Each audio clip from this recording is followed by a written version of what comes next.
Welcome. I will call this meeting to order. It is Wednesday, August 19th, 5:31 p.m. And would the Chief Deputy Clerk please take the roll? Councilmember Stossberg. Here. Piedmont Smith. Here. Zulik. Here. Daly. Here. Rollo. Ruff. Rosenbarger. Here. And Flaherty. Here. Welcome, everybody. This is the Bloomington City Council's departmental hearings for the 2027 budget. This is night 2 of 4, sequenced over 2 weeks. And the rest of the meetings are Monday and Wednesday next week, same time, 5:30 p.m. If you go to bloomington.in.gov/budget, you can find all the relevant materials, including the budget book that the Mayor's administration puts together, links to the meetings and the schedule. Tonight, we have departmental budget presentations from the Planning and Transportation Department. That is allotted 20 minutes. The Engineering Department at 20 minutes. The Streets and Traffic Division of the Public Works Department, 10 minutes. The Parking Services Division of the Public Works Department, 10 minutes. And finally, City of Bloomington Utilities at 20 minutes as well. To remind folks, we did have a motion on Monday to structure this meeting and council deliberations for the week, or for the 2 weeks rather. And so the details of that are after the department's presentation, we will have a period of questions from council members. The max time allotted for each council member is 3 minutes, and then we will move to any public comment on the department's budget proposal. That is 2 minutes per speaker, available here in the chambers or by raising your hand in the Zoom screen online. And then finally back to council members with up to 3 minutes each for comments on the department's budget. So that will be the sequence for all of the department and division presentations we're hearing tonight. And with that, I think we can go ahead and get started with the Planning and Transportation Department first. Welcome, Interim Director Coyne. Thank you, Councilmember Flaherty. I am Interim Director Lynn Coyne, Planning and Transportation Department. Also with me here this evening are Jackie Scanlon, Assistant Director, and Ryan Rubbling, Director of Planning Services. I mentioned them because I came late to this process, which is it's a large process, and their help was invaluable, and I'm grateful for that. So if we could go ahead and start. It's up to me, right? All right. The department, as you know, is 18 staff, 1 permanent part-time. Our budget change in total is increased by $88,126, which represents cost of living increase for salaries and as insurance and those other factors, as well as $46,000 for a new vehicle. That's the only thing we're adding to it. I'll discuss that in a minute. Our key budget areas for the year are the downtown corridor and sub-area planning study, which I'll talk about, and also development of our safe routes to school plan for 1 MCCS school and our quick build safety projects. Highlights of last year, go through those briefly. We were awarded a $1.44 million grant from US DOT, thank you very much, for corridor studies and transportation improvements. Our match is 20%. That's what you see in our budget this evening in the package. We also awarded $8,000 in local motion grants. So on to the priorities and goals for 2027. Top priority is downtown Bloomington corridor and sub-area planning study. That is the Kirkwood corridor study from Rogers over to Indiana. That's a high priority for us. That is $265,000, which is our match from our local match for the DOT grant. That also our safe routes to school and our quick build safety projects. We have allotted $75,000 for those quick build projects. So the downtown study project is designed to call together all the work we've done in the past. It's been 20 years since there was a... Sorry to interrupt you just for a moment. I think our slides are not progressing. And that's up to me. Sorry about that. Perfect. All good. Thank you. And if you could speak up just a little bit or a little closer to the microphone, that might be helpful as well.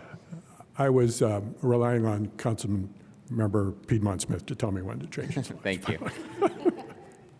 Thank you very much. I'm looking here, I need to be looking up there. And also our quick build safety projects, which I just mentioned, where we have allotted $75,000 for that. Those are projects where we are able to respond quickly to safety concerns and needs in our transportation area. We can use temporary services, we can test things, whereas the longer-term solutions, as you know, take quite a while to fund and study and design. So our initiatives for 27 implement the recommendations from the development review audit. That's rolled into the second one. So what that is, you know, we had an audit of the development processes, the permitting and application process.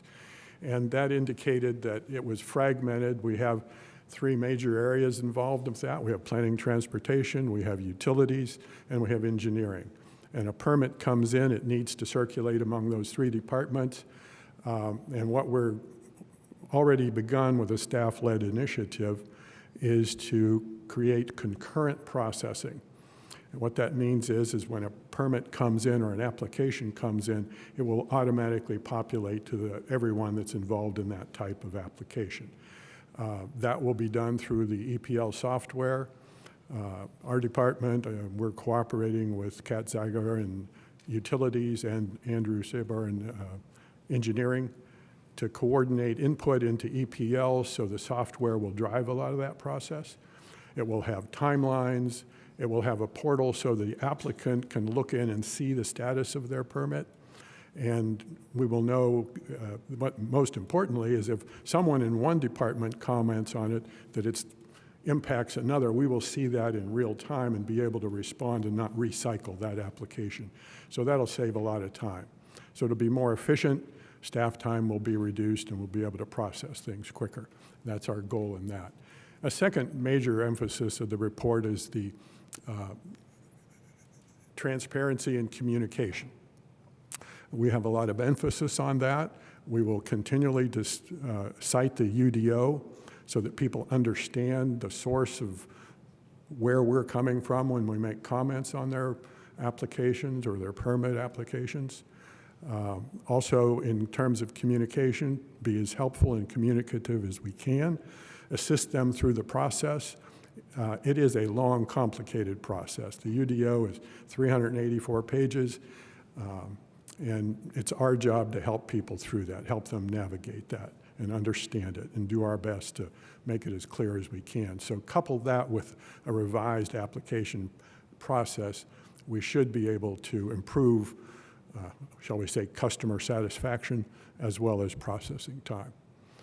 There were a lot of recommendations, but those 2 are the main ones we've already begun to implement, and they're in process. So long-range planning and community visiting, that's the long-range plan for downtown Bloomington, the downtown corridor. We're looking at a South Walnut Street plan. The North Walnut area study is underway. It's moving along very well. We're in community outreach and communication on that.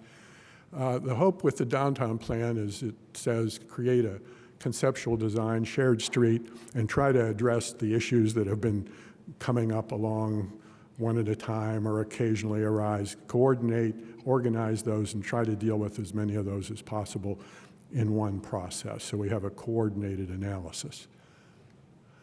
Public engagement, that's a major part of what we do. Last year, there were over 60 outreach events, public meetings, stakeholder conversations. Our goal is to make sure that when we roll out a project, or whether it's transportation or whatever it is, that everyone who has a voice in it has had an opportunity to speak to it, and that elevates community acceptance. So that's our real goal, is to help people understand some of the newer concepts that are coming around. To that end, I'll shamelessly plug Safety Week, which is coming up August 22nd. 3 events, one with the IU Office of Sustainability is a guided bike tour from campus that will help show them where they can get their groceries, other areas around campus that are important. The 26th will be traffic cones. This is planning, traffic staff will be down there and you can get an ice cream cone and talk to our staff and learn about what's going on. And Critical Mass, that'll be at Bryan Park, and that's on the 27th, 5 to 6, and that's to help kids going back to school learn safe biking practices and encourage them to use their bike to move around, so get them started young.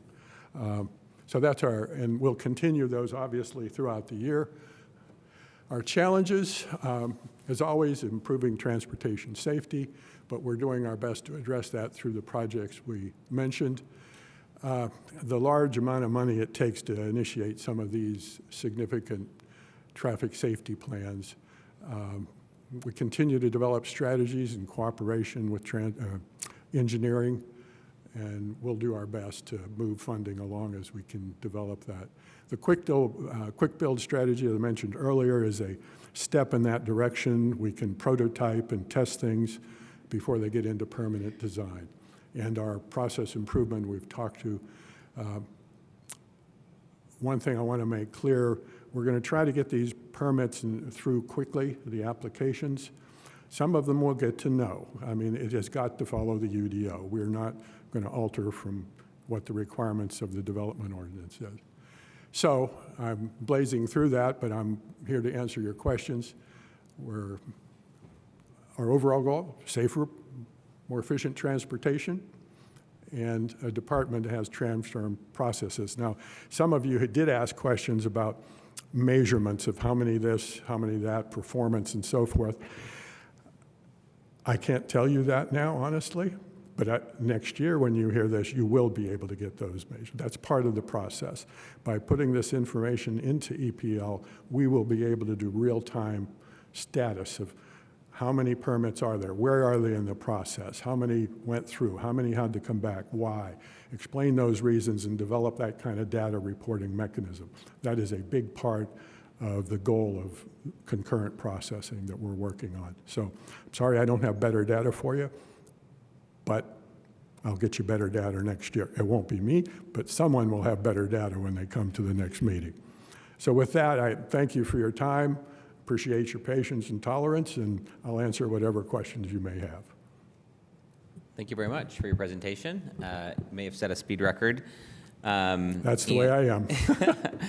As a good reminder at the end of your remarks there as well that council members are also submitting written questions online, which are available to you all in real time and will be answered to the extent possible and posted for the public as well. With that, we can open it to council members for questions. Councilmember Piedmont Smith. Yes, I wanted to ask, whatever happened to the Walnut College corridor study? Was it completed? Were there conclusions drawn? What's going on? Yeah, thank you for that. It's very close. We have just a little more community outreach to do, which I expect to take place in the next couple of months, and then it will be ready to go. Okay. So it's in process. It's near completion. Is there any money in the budget for next year to implement any of that? No. I'll let Ryan. Ryan Roebling, Planning Services Manager. There's no budget no plan for the budget in next year. We're looking for federal grant dollars to fund that. So that's the target for the next couple of years for College of Walnut. I'm sorry, what was the amount? Oh, you don't have an amount? We don't have it, Federal? but we were looking for federal grant dollars to help fund the project. That's why they're here. And then my other question is, what projects from the Safe Streets for All action plan will be pursued in 2027? And what's the funding situation for implementing that plan? Oh, well, then I'm going to go back to Ryan on that one because that's a detailed answer that is not in my thing. So have at it. I'm so sorry. Can you repeat that question? What projects from the Safe Streets for All action plan will be pursued in 2027, and what is the funding situation for implementing the plan? For planning purposes, we have the downtown corridor study coming up and South Walnut Street corridor study coming next year, or starting this year, excuse me.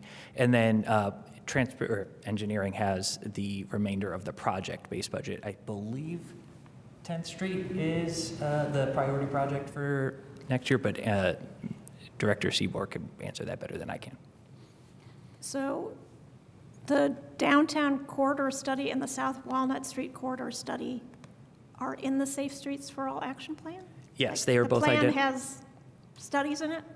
Yes, the plan, one of the items in the safety action plan calls for future corridor studying so that we can both target future grant dollars, but also have a plan and community outreach prior to actual implementation so that we're ahead of the game rather than playing catch up. So with the 30 seconds I have left, is there any actual build-out of transportation improvements planned for next year? Yes. Again, that is a question for engineering, but we do have funding in the budget for next year. Thank you, Ron. I will ask again when we get to engineering. Thank you. Yes. Thank you. Additional questions? I see Councilmember Strasburg and then Thank- Councilmember Rallo. Thank you so much.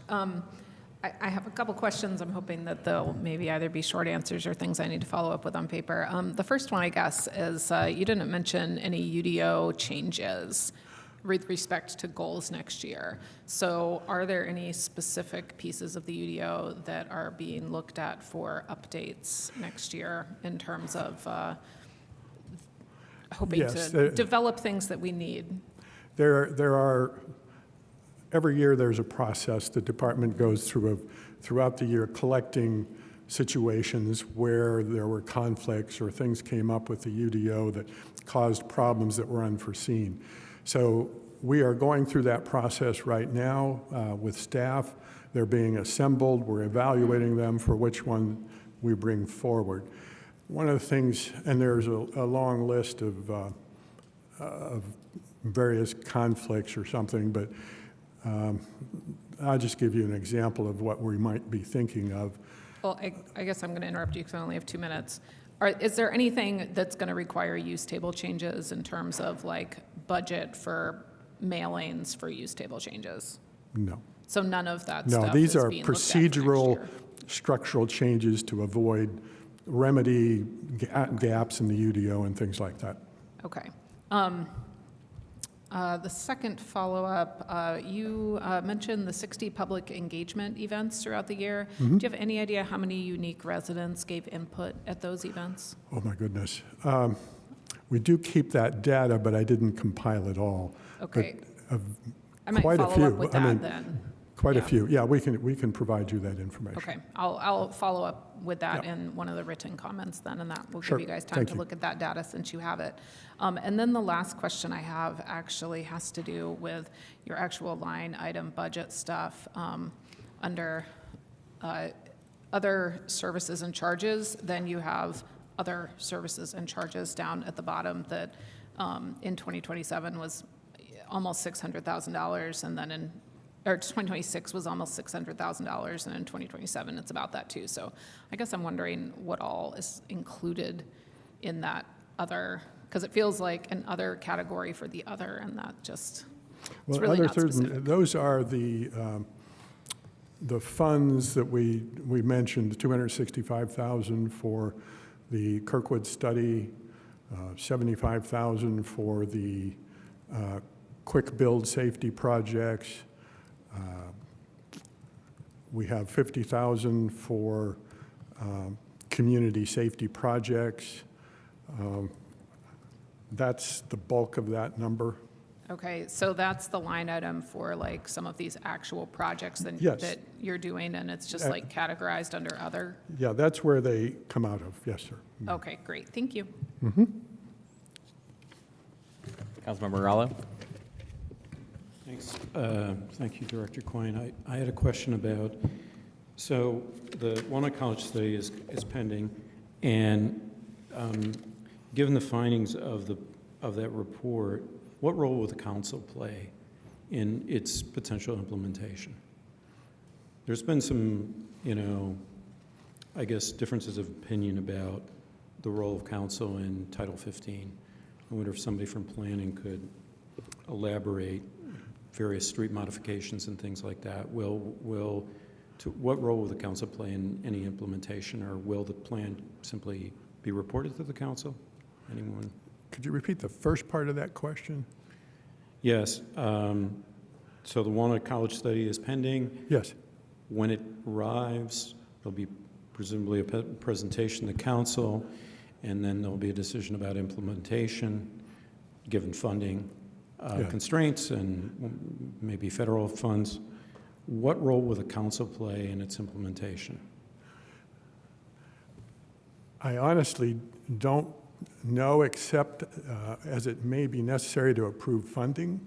If there are funding programs that require your approval, there may be actual UDO map changes that come out of that, particularly with the downtown area, what should be in, what should be out. So you'll definitely play a role if that comes out of that process. Okay, so changes in relation to the UDO, appropriation of funding. Mr. Rowling, did you have something to? Go ahead. Yeah. Yes, council will have final authority the final study will be adopted by council as an amendment to the transportation plan. So you'll see the study, and then for implementation, Mr. Okay, Coyne's- so we'll have an up or down vote on that. Can we amend it? You can definitely amend it, yes. Yeah. It's an addendum to the comprehensive plan technically, so it's your document to amend. Okay, terrific. Thank Yeah. you for that. The two plans will be effective, will be the transportation plan and the comprehensive plan. Okay. And those are for you to approve. Terrific, thanks. Additional questions from council members? I am seeing none. And with that, we could go to public comment on the Planning and Transportation Department's budget proposal. A reminder, you will have 2 minutes. If you are in chambers and you would like to comment, please go ahead and step to the podium. And if you are joining us online this evening and would like to comment on this department's budget, please use the raise hand feature in Zoom, or if you're having trouble with that, you can always message the meeting host and we'll get you on mic to share your comment. Any takers online? We do have one, okay. Please state your name for the record, if you will, and proceed. Hey, good evening, Council, for Budget Workshop Part 2. Just a quick word. I just want to commend Interim Director Coyne and the department for taking Structure Point's audit seriously. They didn't have to do that, but the audit gave us a pretty clear roadmap, and I appreciate the response, which isn't simply, hey, let's add staff. It's about improving the process and making permitting more predictable and efficient. It's exactly the direction the business community wants to see. Thank you for your time tonight. Thank you. I believe that was Mr. MG from the Chamber joining us online. Any other comments online or in chambers? I am seeing none. So we can return to council for any comments on the Planning and Transportation Department. One more. The hand raised just as we. Yep, no worries. Please go ahead. You can state your name for the record and you will have 2 minutes. Hi, this is Paul Rousseau. Quickly, I hear a lot of words that I really appreciate, such as safety and sustainability and transparency. And I want to know how the public will be able to measure the effectiveness of improvements in transportation dollars that are, as taxpayers, we're all wondering how to measure the effectiveness of our government. And my experience so far with getting data from the city has not been positive. And so I'm wondering if there are anybody could comment about how we're going to know that safety has increased, how we'll know that sustainability has increased. Thank you. Thank you. Any other commenters online? Still seeing none in chambers. Okay, we will return to council then. Up to 3 minutes for comments.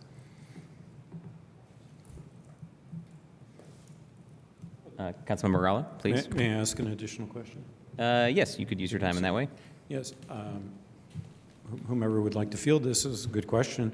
I assume, say, the downtown The whole plan, crew's the here. college, Walnut College Corridor study, if it's implemented, we're going to benchmark this. We're going to have, we have data before and after, that sort of thing, and that will be accessible to the public. Absolutely. Okay. All right. Thank you. Additional comments, Councilmember Piedmont Smith? Yeah, I just wanted to say for the record that I understand the downtown corridor and sub-area plan study will include Kirkwood Avenue and considerations towards making that a pedestrianized street or a shared street. So I just want to make sure to get that on the record, that that is going to be part of the study that we're funding for next year. Thank you. Additional comments? I will follow up briefly on Mr. Rousseau's comments. This came up in a recent Transportation Commission meeting on which I serve. Mr. Hank Duncan was with us proposing some metrics that they're going to begin measuring with respect to Safe Streets for All. And that process isn't quite yet finalized, but staying plugged in through the Transportation Commission is one way to see that process unfold. And I think we are looking for metrics to measure improvements in safety or worsening safety conditions year over year. We'd also welcome input on what those metrics should be through that commission.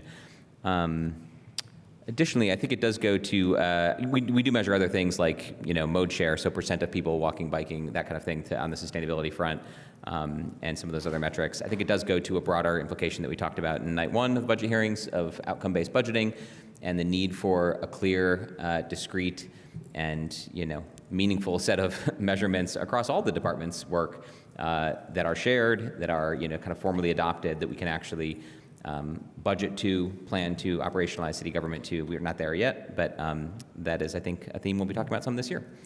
Okay, any other comments on Planning Department budget, planning and transportation? Seeing none, we can move on to our next presentation for the evening. That is the Engineering Department, which has 20 minutes. I believe we have Director Andrew Seabour with us. If you would like to come to the podium, I guess share your name for the record and welcome. We look forward to your presentation. Good evening, council members. I'm Andrew Seabour, the city engineer and the director of the engineering department. I look forward to providing you with an overview of the engineering department, our 2027 budget proposal, and some of the department's initiatives and challenges. Please know that I'll be happy to answer any questions after my presentation or in follow-up dialogue in the coming weeks. To quickly introduce the department, we oversee use of the city's right-of-way through permitting work done by other entities, managing capital infrastructure projects, and making data-driven decisions regarding transportation operations. The department comprises 17 full-time positions, 1 part-time position, and 2 summer interns. I'll describe more details here shortly, but as a quick preview, the proposed 2027 budget reflects a $3.7 million decrease compared to 2026, with the largest need revolving around capital project funding. To set the stage for what lies ahead in 2027, I'd like to quickly reflect on some 2026 departmental highlights. This year, the department expanded to 17 full-time positions, and we were able to fill all positions for the first time since 2022. Turnover is also down as we went a full year without a single staff departure. Yeah, thank you to HR and Evers for supporting all that. Given the needs of being a growing department, sharing a suite with other growing departments, engineering also relocated to Showers West, so no more workspaces squeezed in former hallways. The team I'm here representing is full of all-stars. They care deeply about the city and the people they serve. They support and push each other, and frankly, I think you'd struggle to find a more knowledgeable and professional engineering team in the state. This year, the department continues to play a pivotal role in the development of Hopewell. Construction supporting the core project in Hopewell West is essentially wrapping up, and design and subdivision work for Hopewell South is actively moving forward. We've also made great strides in the city's efforts to coordinate meaningful safety and accessibility improvements into what would have formerly been routine maintenance projects. Features that encourage improved speed limit compliance and provide improved pedestrian crossings have been added to multiple city streets. In addition to physical improvements, operational improvements to things like signal timing are being deployed to better reflect community-adopted goals and in response to city council requests. While I could keep talking about the great team I'm representing and what they are accomplishing, I need to transition to what lies ahead in 2027. The engineering department's work and priorities are guided by the community's adopted plans, like the Comp Plan, Transportation Plan, and Safe Streets for All Plan. Additionally, I believe our initiatives are in alignment with the council budget priorities, such as maintaining and enhancing city assets, transportation, economic development, and more. At a macro level, the department's major initiatives really don't change much year to year. However, specific projects and programs within each initiative can change.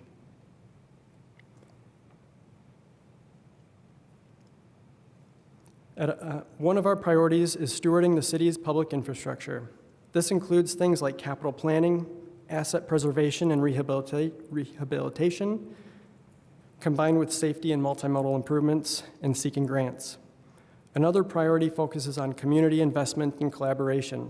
This includes things like Hopewell and Summit PUD development support, stakeholder coordination, development review, and right-of-way use management.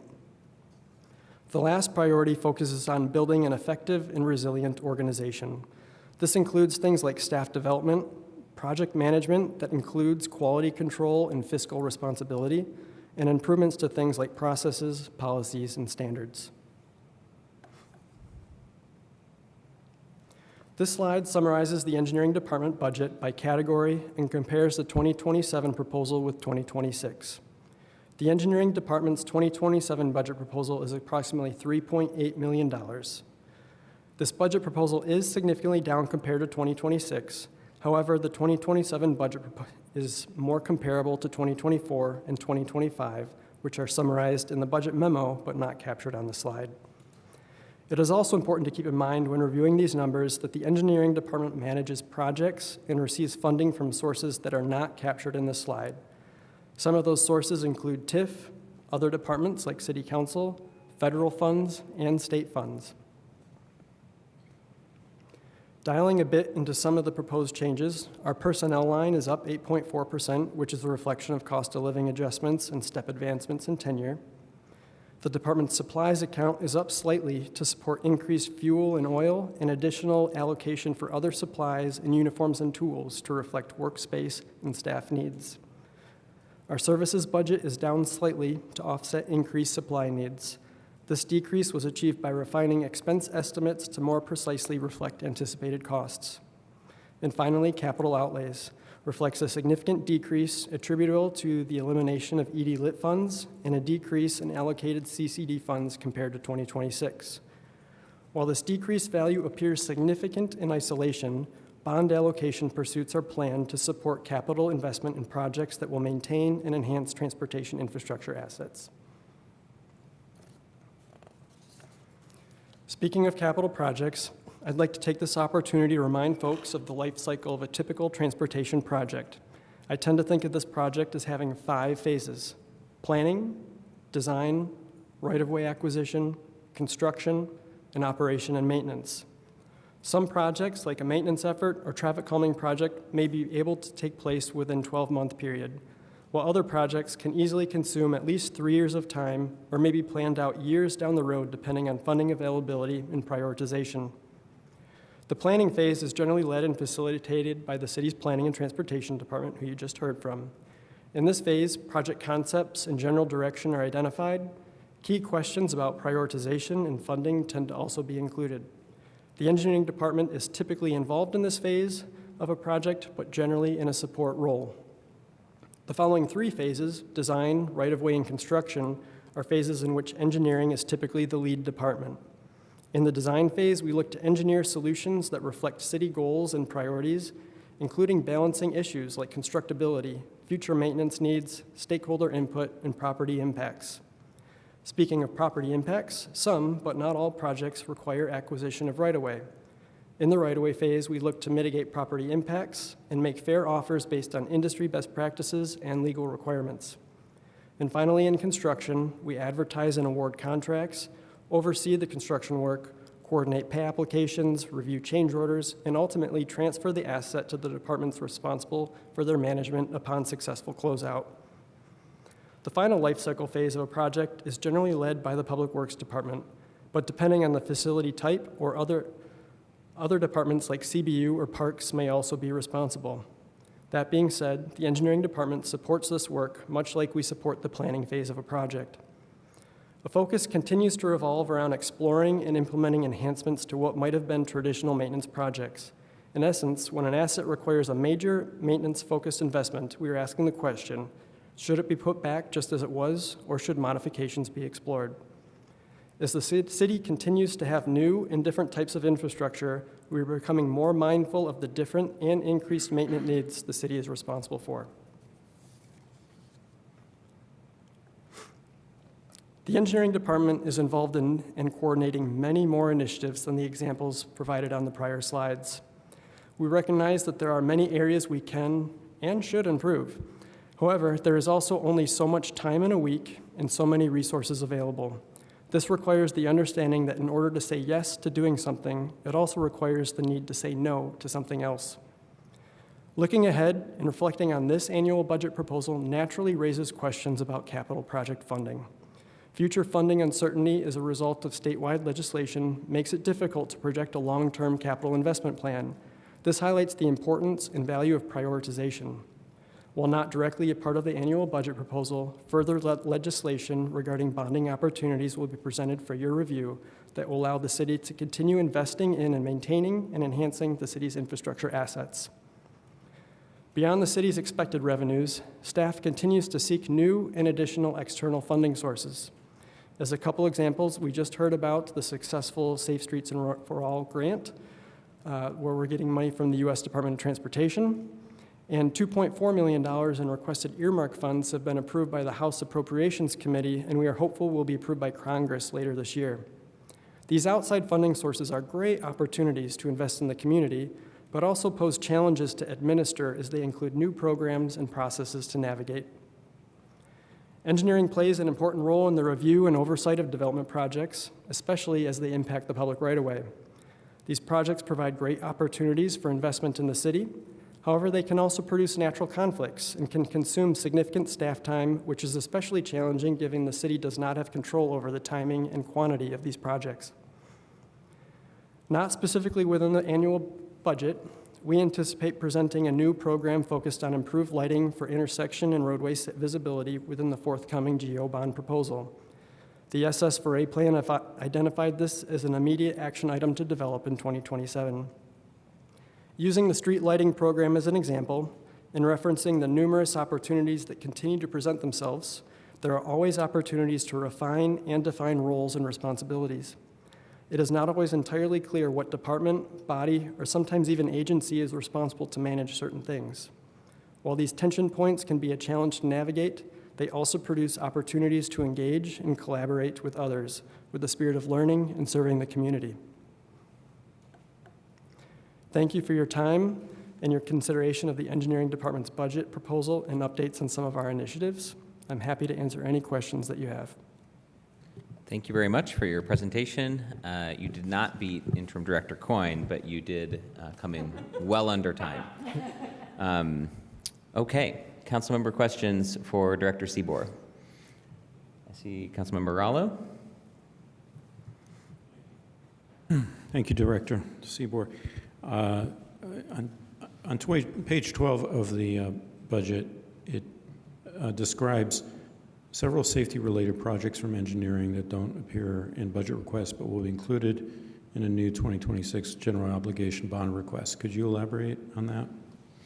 Yeah, I don't have that page in front of me, but I'm guessing it's the list of projects.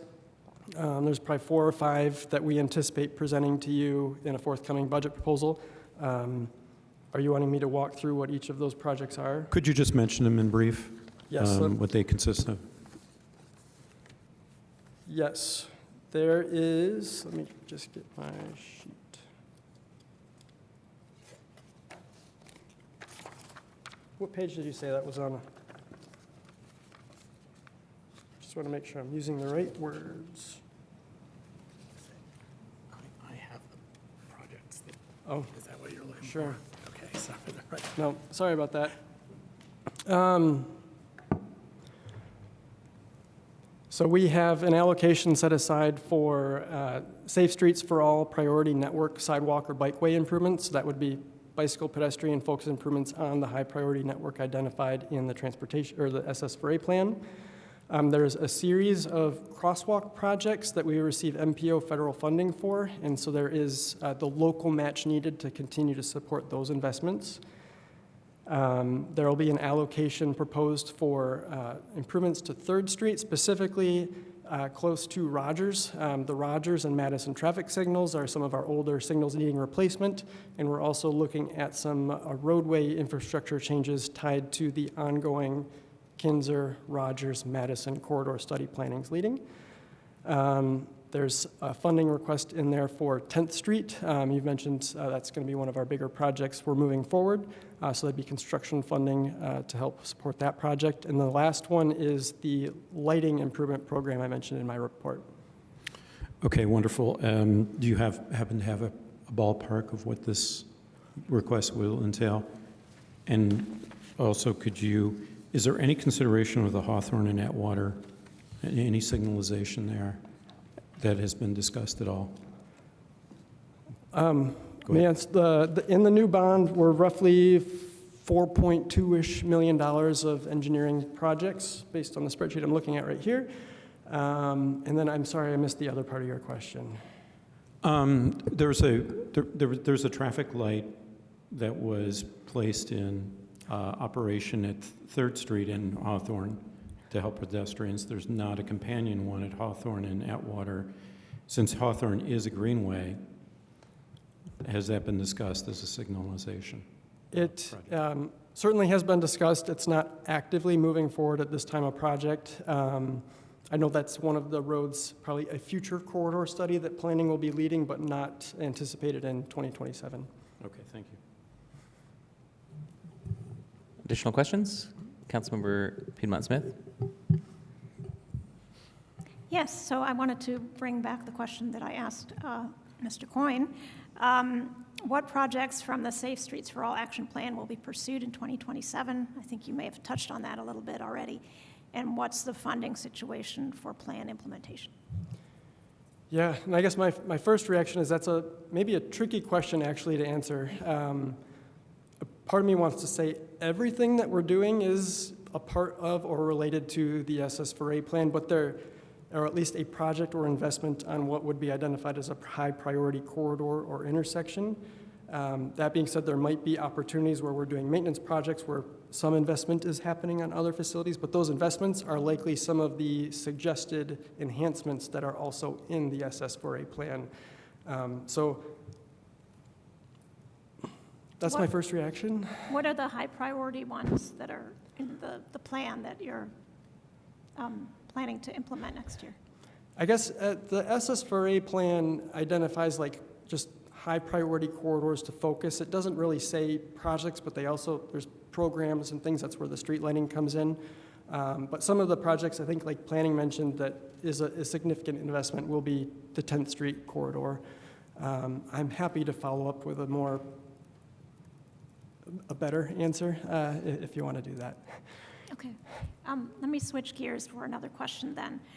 So for the lighting project you were describing, I know the Commission on Sustainability and Resilience has been talking about a dark skies initiative. So when you consider new lighting or new guidelines for lighting, do you consider the impacts on the natural environment and on the homes near where the lighting is installed? I guess this will, honestly, the street lighting program would be a new thing for us to be really implementing in a meaningful way. When we've done some projects, like First Street, street lighting has been added. When we're doing intersection improvements, we're evaluating intersection lighting. But in this kind of robust way, it'll be a relatively new thing for engineering. I know just from speaking a little bit with some of the staff involved in supporting those commissions, I'm not particularly involved in the process, but there certainly are standards that when it comes to street lighting, like how much lighting should be provided, what type of lighting, how uniform is it, where is it directed. Those are all measurable things that we either should have in code or in adopted policies and standards. That's my opinion. Okay, I might ask you to follow up on that in the written questions. Sure. Thank you. Councilmember Zulik? Thank you. Thank you, Director Seaborn, and thank you for joining us on night 2 of our glorious budget hearings. I had a question about traffic this week, so please let me know if this is a better suited question for Public Works. Okay? then I will ask. I will ask right now. I've gotten a lot of feedback from constituents, especially in District 6, that traffic was tough yesterday to navigate. I'm curious if you could speak to where that breakdown might have happened. Let me back up a little bit. Tougher than in years previous. So I'm curious if you could speak to maybe why and how we could prevent that next year. Yeah, Thank you. that's a really good question, and maybe another really complicated question too, because there's so many different things happening in different parts of the city. There's a combination of city projects of various natures. I just became aware of a closure that happened that was not permitted. So there's also, that's where our right-of-way use management and enforcement tools come in, one that happened on 17th area. So some of that may be related too. So if there's maybe more specific locations or issues, but move-in week is always just a busy, hectic week, recognizing there are a lot of ongoing activities right now as we're trying to wrap up a busy construction season. Thank you. Mm-hmm. Councilmember Strasburg. Thank you. So I have a question that maybe is kind of similar to what Councilmember Piedmont Smith was asking that you couldn't quite answer, but I figured that I would ask it anyway, because in your memo, under the first priority and goal you have is to plan and deliver infrastructure investments that preserve and enhance the city's transportation systems. And so I guess like that's, my first question was, well, what are the project priorities for 2027 that are going to deliver infrastructure investments? So are there specific projects that you were thinking of when you wrote that paragraph? Yeah, and I think I just provided a written response to Piedmont Smith's there's maybe more to it too, but listed some projects like a High Street project, a Dunn Street multi-use path project, 10th Street. Those are some of the bigger projects that we'll start seeing moving. But I'm also honestly really particularly proud of the coordination that's happening when we're leveraging what public works staff are doing, and we're taking most of those opportunities to make sure we're improving safety and accessibility more than we might typically have in the past. Great, thank you. And I had a couple more too. About the lighting program, are there specific areas that you're already knowing to target for enhanced lighting, or is that all kind of like to be developed next year? Good question. The answer right now is it's to be developed once we make sure we get the funding is approved, and it'll be a new thing that we're developing. Okay, great. And then I still have another minute. Look at us be really speedy here. So now I actually have time to get into your actual line item budgets. So under your supplies line and services and charges, you have significantly less budgeted for 2027 in motor repairs. And I was wondering if you were specifically expecting fewer repairs, because, you know, in those sorts of lines, it's always kind of like, why are we budgeting half what we budgeted last year for it? I can try my best to answer that, in that generally those numbers are provided to departments from the department that manages those vehicles, but I can also say that we've recently been replacing and making an effort to replace some of our really old vehicles, so we're expecting less maintenance needs. Okay, great.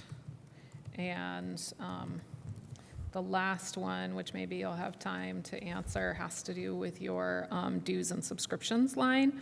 So in 2025, the actual expenditure was less than $2,000, and then in 2026, the budget went up to almost $39,000, and then is at $36,000 ask for 2027.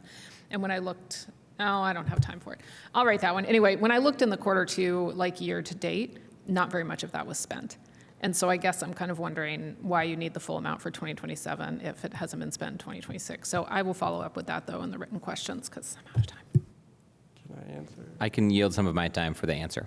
I guess Please go just to ahead. quickly answer, you asked a similar question last year, I'm remembering. We changed a lot of our, last year, our software annual fees into that line from another line, so that's why it bumped up significantly in this year's budget. And my guess is we just haven't, because I'm starting to get the invoices for the renewal of those programs. Okay, so you do probably expect to have to spend that whole line before the end of the year, that it's just more of a second half of the year expenditure? I do. Okay, thanks. Councilmember Ruff? Thank you. And Director Seaborg, is there a document that lists, that breaks out all transportation capital projects? I mean, I know there are projects listed in the MPO document. I know there's the transportation plan. But is there a single place where one can go and see every project and where it is in terms of the 5 stages that you talked about when you started your comments, you know, these 5 phases of project, where they are and what's been roughly spent so far, what the total projected costs are, and funding sources? I mean, does that exist? Is that something that, if it doesn't exist, would it be hard to put together? Thank you for that question. That's a good question. My first thought is I would encourage folks to look at our department webpage. There is a page dedicated to our active projects. So that should have a list of the vast majority, if not all, of our ongoing projects. And when you click on each one, it would say roughly where it is and what its schedule is. It might even talk somewhat about funding sources, but I don't know if it will provide you the cost information you were asking, but that would be a really good starting point. And that might be one I'm happy to follow up on and think through. It might be harder than we think to get it exactly what you're asking for. Okay, I may follow up with you at some point about the idea, but thank you. Thank you. Any remaining questions? Seeing none, we can go to comments from members of the public. If you would like to comment, you can raise your hand on Zoom, online, or step to the podium here in chambers. Seeing none in chambers. We have one online. Okay. You can unmute them, and please state your name for the record, and you'll have 2 minutes. Good evening, Paul Russo again. I appreciate the work and the expertise of Mr. Seaborg and his fully staffed department. And so my comments are not necessarily should not be taken as any sort of an attack against any of them. But I have a really strong objection to money being spent for multi-use paths as a transit bicyclist. Multi-use paths are things that are traveled by pedestrians of all kinds, including toddlers of age 2, 3, and 4, because I see them on the Beeline. And to expect a transit bicyclist to use a multi-use path instead of the street is, I don't know how to say this. It's insulting, it's unproductive, it's not practical, and it feels like a way to get the bicycle out of the way, off the street. So I'm not a big fan. To whatever extent the city's budget is paying for multi-use paths, I object. Thank you very much. Thank you for your comment. Do we have any other comments? See one here in chambers. You can go ahead and state your name, and you'll have 2 minutes. Hello, my name's Colin Nielsen. I just wanted to say that as a recently hired concrete tester for Patriot Engineering, it's been really cool to see all the projects, the improvements that the city's been carrying out on its streets, such as like the Kirkwood project and Grimes and Patterson and other improvements that brought changes like pedestrian islands and curb bump outs and humps as well, and also like truck aprons too. It's been really cool to see all those carried out because I'm already seeing them working as I'm there on the job sites, and it's with slowing car traffic down through infrastructure rather than through speed limit signs, and through also reducing pedestrian crossing lengths and improving their visibility as well. So I appreciate all those improvements coming by, and I also think that, like the improvements coming to Kirkwood, I think that these kind of projects demonstrate that you don't always necessarily need to have bike lanes on a street in order to make it safe for a bike to go through it, as long as car traffic is brought to a reduced speed to where a bicyclist feels safe traveling there. Though if you would want to prioritize more high speed or heavy traffic through like collectors, like College and Walnut, I think it makes sense to introduce bike lanes to corridors like that that would feel less safe and currently do feel less safe. And yeah, I just want to say I appreciate all of the work that the planning department puts into planning out these projects, the engineering department puts into getting the specifications done for these projects, and the construction crews that are involved in carrying them out. Yeah. Thank you so much. Any other commenters online? Don't see any here in chambers either, so we could go back to council members for any comments on the engineering department budget. I see Councilmember Rallo. Thank you. Anticipating increasing debt service for further bonds at times where we're anticipating, I don't know what we're anticipating actually in terms of economically, but it is safety-related projects, and I think that we ought to consider as a safety-related project the continuation of the Weatherstone-Hawthorne Greenway. Spent almost, I think, $750,000 to $1 million on those improvements. A lot of people thought those improvements didn't improve things much, but one thing I think that would improve that greenway and make it very effective would be signalization at Weatherstone, proper crossing so that people could cross there, and also and Atwater and Hawthorne. So, I mean, we all can experience it. Hillside and Atwater are very busy arterials, very, very difficult to cross.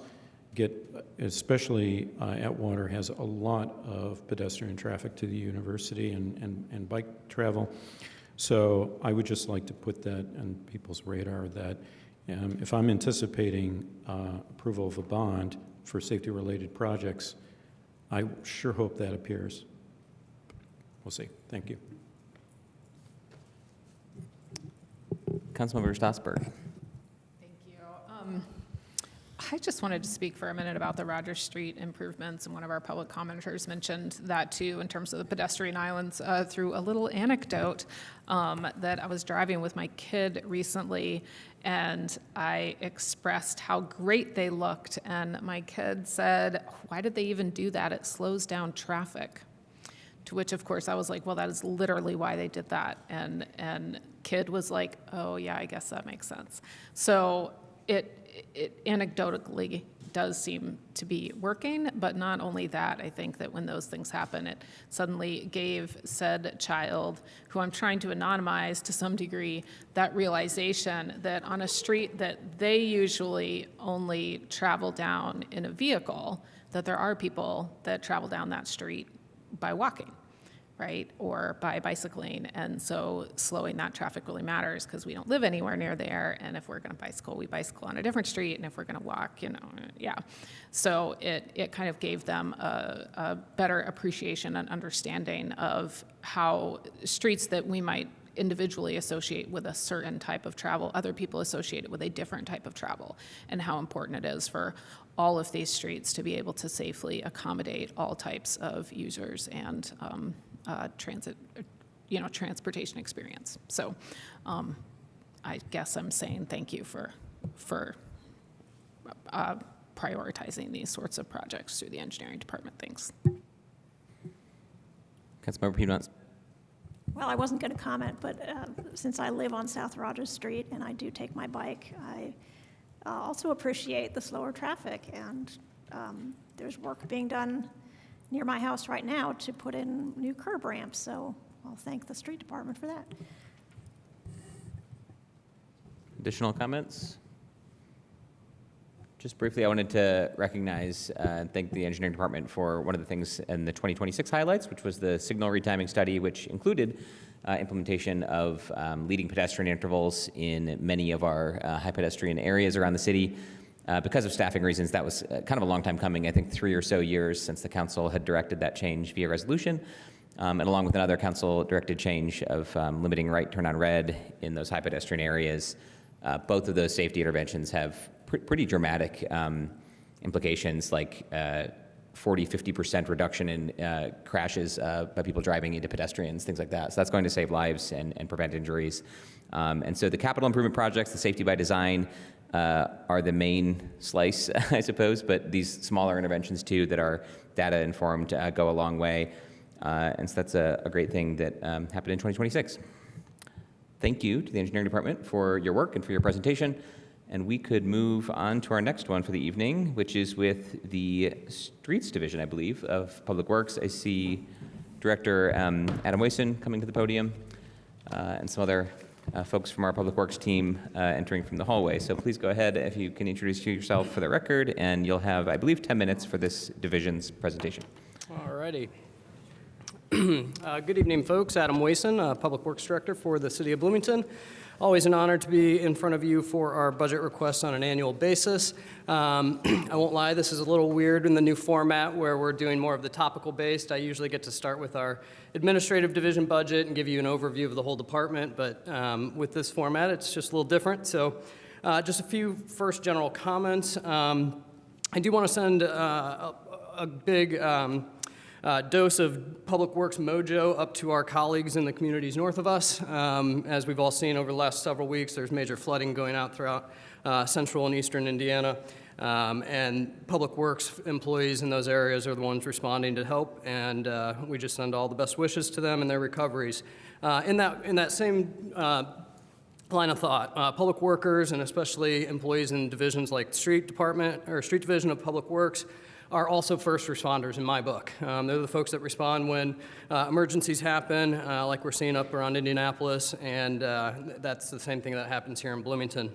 I also just want to make a quick note that we're just a few weeks out from having our American Public Works Association National Accreditation, something we are very, very proud of, something that for those of you that have been on council for many years have heard me talk about for many years. And so as of the end of July, we are a nationally accredited public works agency, and we're very proud of that.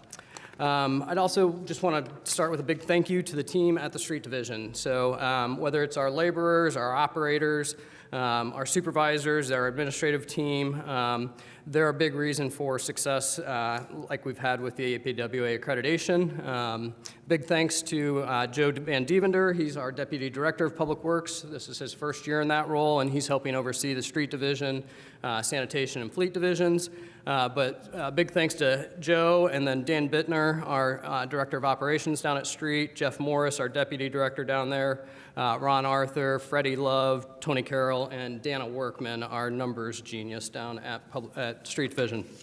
So, the hardworking crews that are doing all of the duties of the Street Division are represented by 47 full-time staff members, and we have an overall budget request this year that's about $82,000 more than last year. Some of our key needs and issues for 2027 that we're working on, and I'll have some more slides about, are efforts on all things infrastructure maintenance and investment, whether that's street pavement and maintenance, sidewalk and ADA accessibility, and then, of course, all of our winter weather operations. So far to date in 2026, we've got nearly 9,000 potholes filled. We're at about 8 miles of roadway that we've paved in-house so far. We have a lot more happening with private contracts. I think many people saw all the great work that happened on Kirkwood as part of last year's budget request, where we were able to eliminate trip hazards in the iconic corridor of Kirkwood from Indiana to Walnut. We've been making significant upgrades in our ADA ramps throughout the city, and then, again, achieved that APWA accreditation. Overall, for 2027, I mentioned this in a different email the other day, but this is one of our more challenging budget years, as you all know. And so what we're really trying to do is balance all of our efforts with the community's expectations, and then continuing to invest in our infrastructure with either modernization or being responsive to community needs.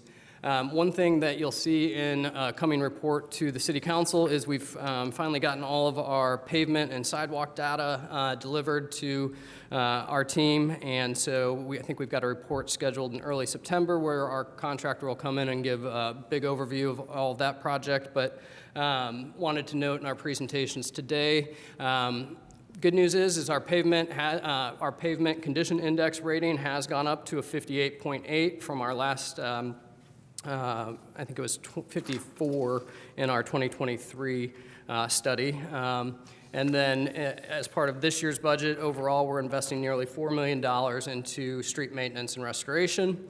And one big note that we'll talk about in more detail with our report on overall pavement and such, what that report's going to show is that it's going to be a $30 million investment to raise our overall pavement condition across the city to mid-80s, which is a very desirable number to be at. And this chart has a lot of lines and a lot of explaining to do. But so overall, this chart is going to show you the various funding levels that, if we do nothing, what the black line would show at the bottom there is what would happen to our pavement condition index numbers. And then everything with the various levels of incremental increases to our overall budget. So I could spend a whole hour more talking PCI and sidewalk information with you, but we'll save that for another day. When it comes to sidewalks, we do have a sidewalk condition index rating that shows about 75 citywide. We have about $1 million that we're asking for sidewalk investments next year. And then overall, when we look at the entire sidewalk network, the study is estimating that we would need about a $16.3 million investment to get all sidewalks in the community up to that 75 rating as well. So again, it's just a different way of showing that, and this is a brief overview of our overall ratings for sidewalks community-wide. And again, we'll get into more detail as we present that to the council and get all of that data publicized on the Be Clear portal. Some of our big 2027 initiatives. So we are continuing our major investments in street and sidewalk maintenance. We're again going to ask for the full maximum $1 million in the Community Crossings Matching Grant Program. We're going to continue our efforts that we started in 2026 here for our snow response with some of our high priority pedestrian network areas, and then always focused on traffic management and safety. So just to the Community Crossings Grant Program, so the work that's being done on Kirkwood, Patterson, South Rogers, that's all part of our big 2026 project. What we're hoping to look to apply for in 2027, for the 2027 funding, is a major pavement maintenance project on College and Walnut from 17th to the bypass, also looking possibly at Dunn Street from 17th to the bypass as well. And that's, again, going to help us leverage state funds to improve our overall pavement condition citywide. We're continuing major investments with our ADA ramp and accessibility improvements. So just for council's background and knowledge, whenever we go in and do any type of mill and pave, we are required to upgrade all the ADA ramps in the corridor that we're milling and paving. So we're always going to continue focusing on that. As well as just trip hazard reduction in the sidewalk network. Something that we've been super successful with is our, as you'll see in the third column here, or third row down, over the last several years, we've eliminated literally thousands of trip hazards across the city. They've just kicked off their contract again for this year, so that number will only rise.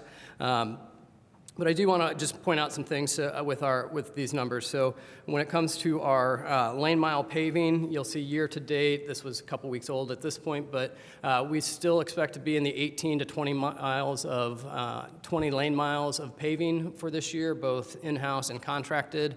The ADA ramps will go up pretty significantly as well, and then we'll continue our pothole repair efforts into the winter season.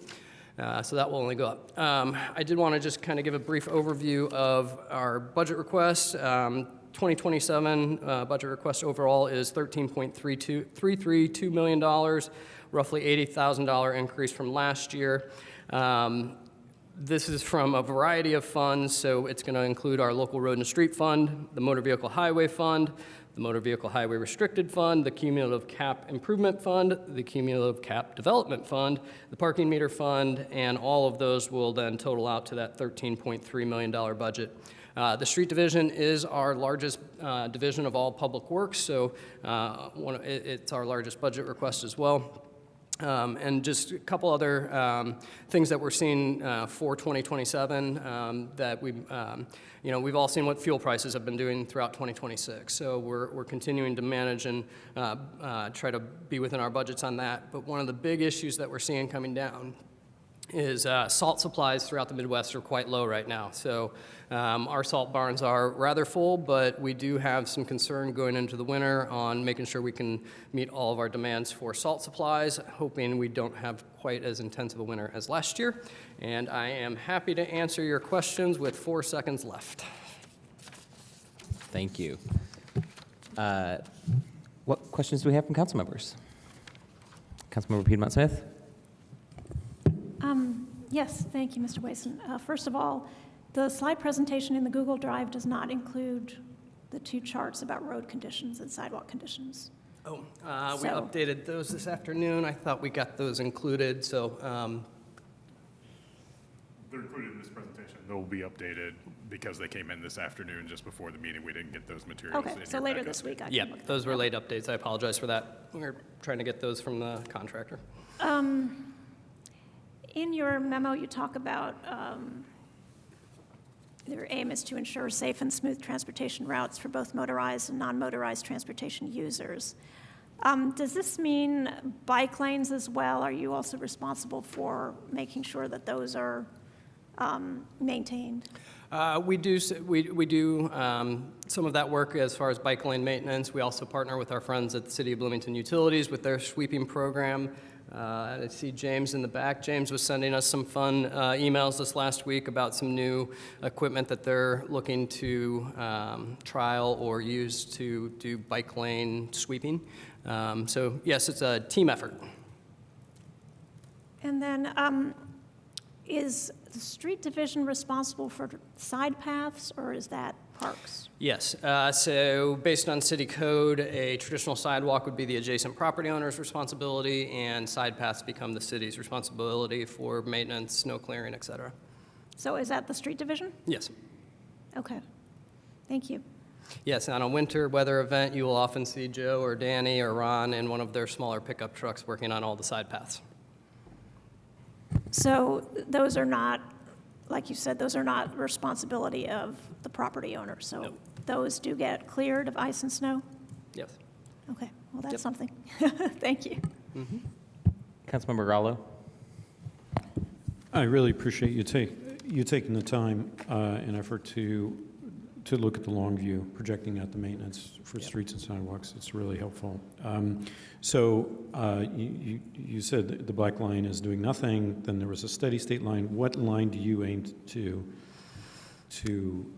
hope to fulfill? In a perfect world, we would be looking at that bright pink line at the top. So on the right side of the slide, or the right side of the slides for you all too, that's going to be, it's a lot of data points there, but basically that shows the incremental spending increases needed to reach different target levels. There's not a community in the state of Indiana anywhere near an 80 citywide rating, so that's what you would dream for. If we could get above 60 in the next several years, I think we'd be doing really well, but it does require increased investments in a time when funding's not increasing. Well, I want to ask Controller Kim about that. $58 million just became available today from the governor, allocated to local governments. Do you know anything about that for road improvements? Yeah. Do you know how much we might be getting from it? I mean, essentially, that additional funding is just replacing the funding lost from the gas tax holidays.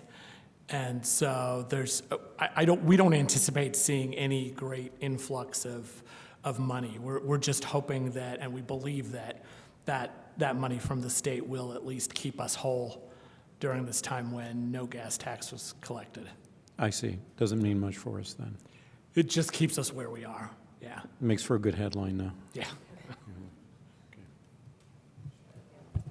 Additional questions? Councilmember Stossberg. Thank you. Did I hear you right, Director Wason, that you said that College and Walnut between 17th and the bypass was being prioritized for repaving next year? Yeah, that's the current plan, yes, for the community crossings. For community crossings, okay. So does that mean there's going to be other upgrades along that? We always work with engineering to look at the transportation plan, what other safety improvements can be made. Absolutely.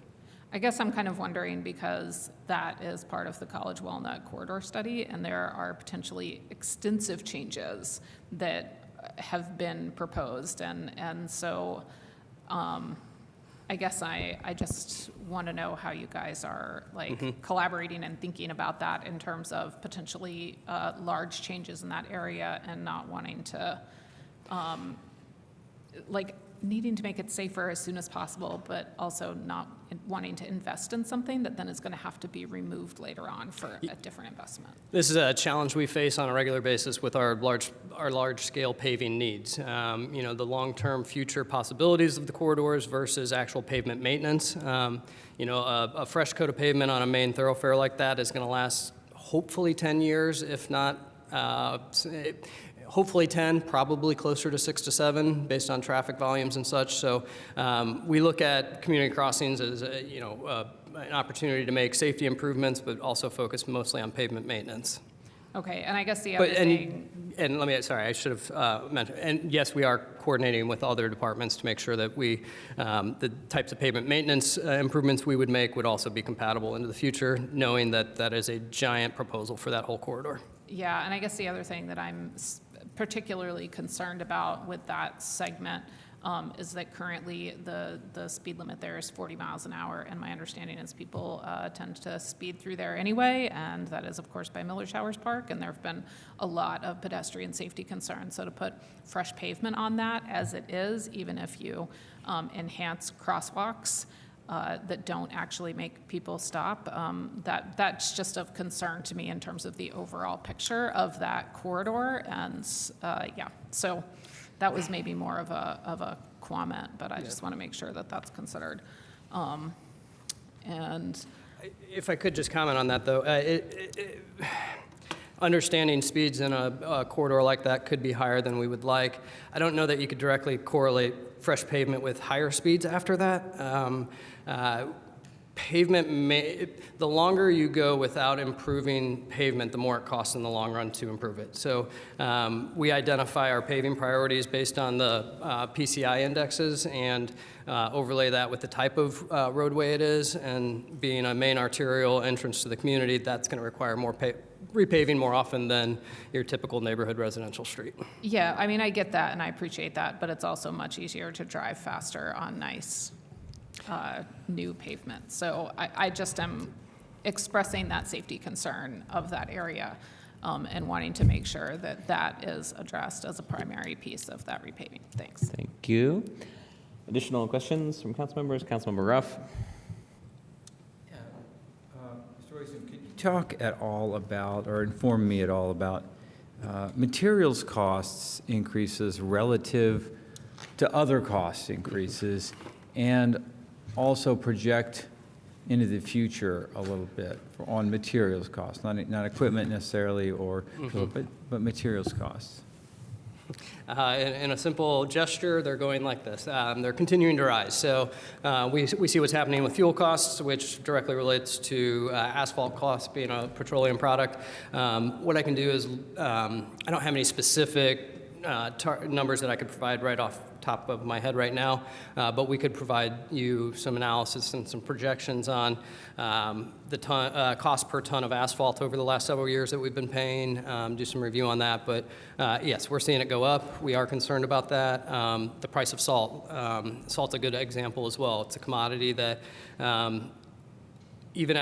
for what we may be able to get, it will come at a 25 to 35% increase from what we've seen in years past. So these are real numbers that we're trying to live within. So would you say paving materials supply as dramatic as the salt, you said? Probably not quite as dramatic as the salt, but let us do a little, we can run some numbers on that and put it in the written questions and kind of show you some examples of what we're seeing. The other one that you mentioned, equipment too, whether it's dump trucks, triaxles, sanitation trucks, those are all at quite the premium as well. So finally, just on the same exact topic, real quick, suppliers, local suppliers. How's that front? How does the materials suppliers, is that being is it consolidating? Are we seeing less competition? Is that contributing in any way, do you think, to prices?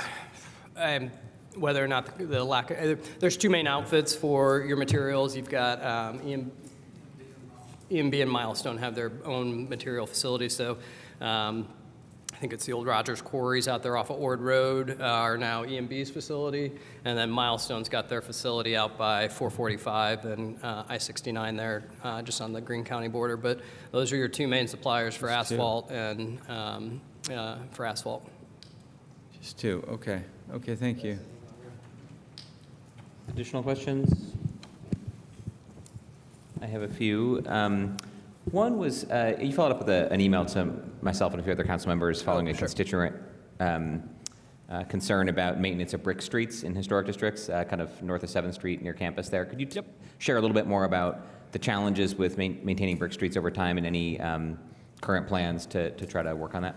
Yeah, so I can tell you this has been on an agenda for our IU city coordination meetings for probably last 6-7 years at least, as a long-range topic of concern of how do we find the limited funding that with the limited funding we have available, how do we prioritize improvements to those brick streets. I can tell you we focused on it a bit in 2018, 2019, looking for some grant opportunities.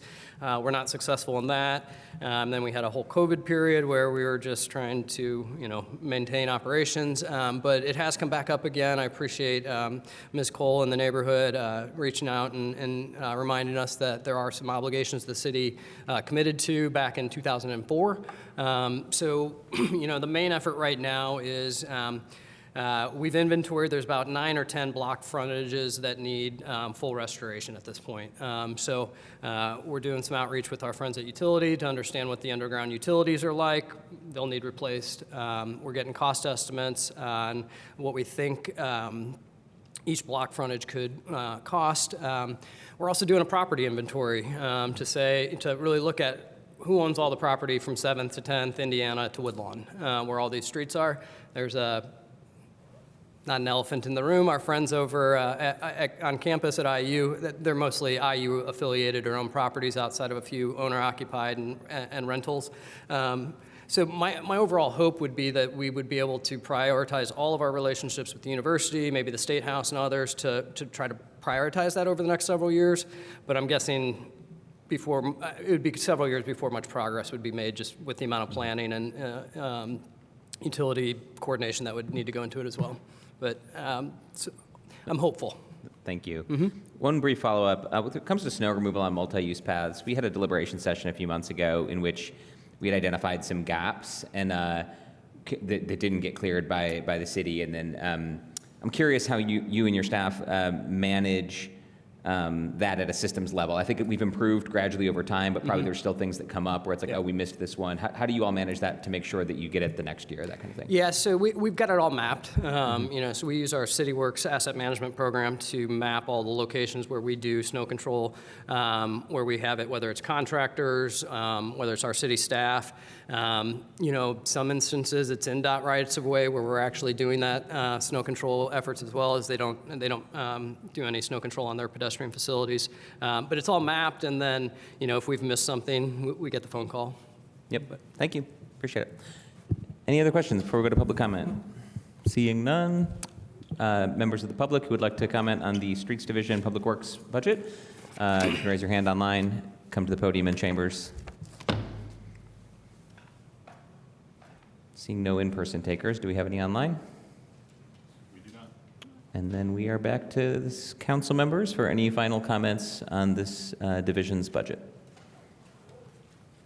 Councilmember Rallo.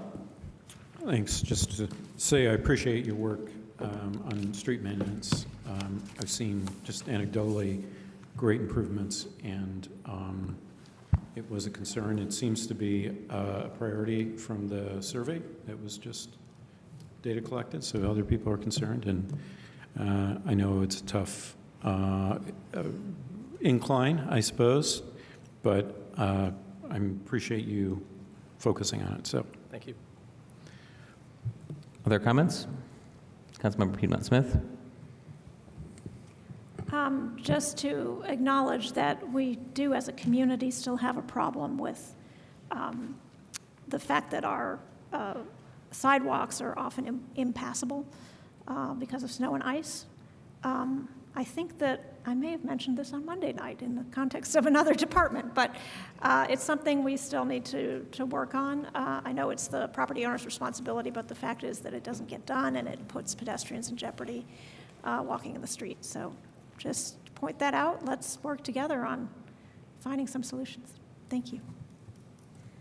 Thank you. Additional comments? I'll share just a few.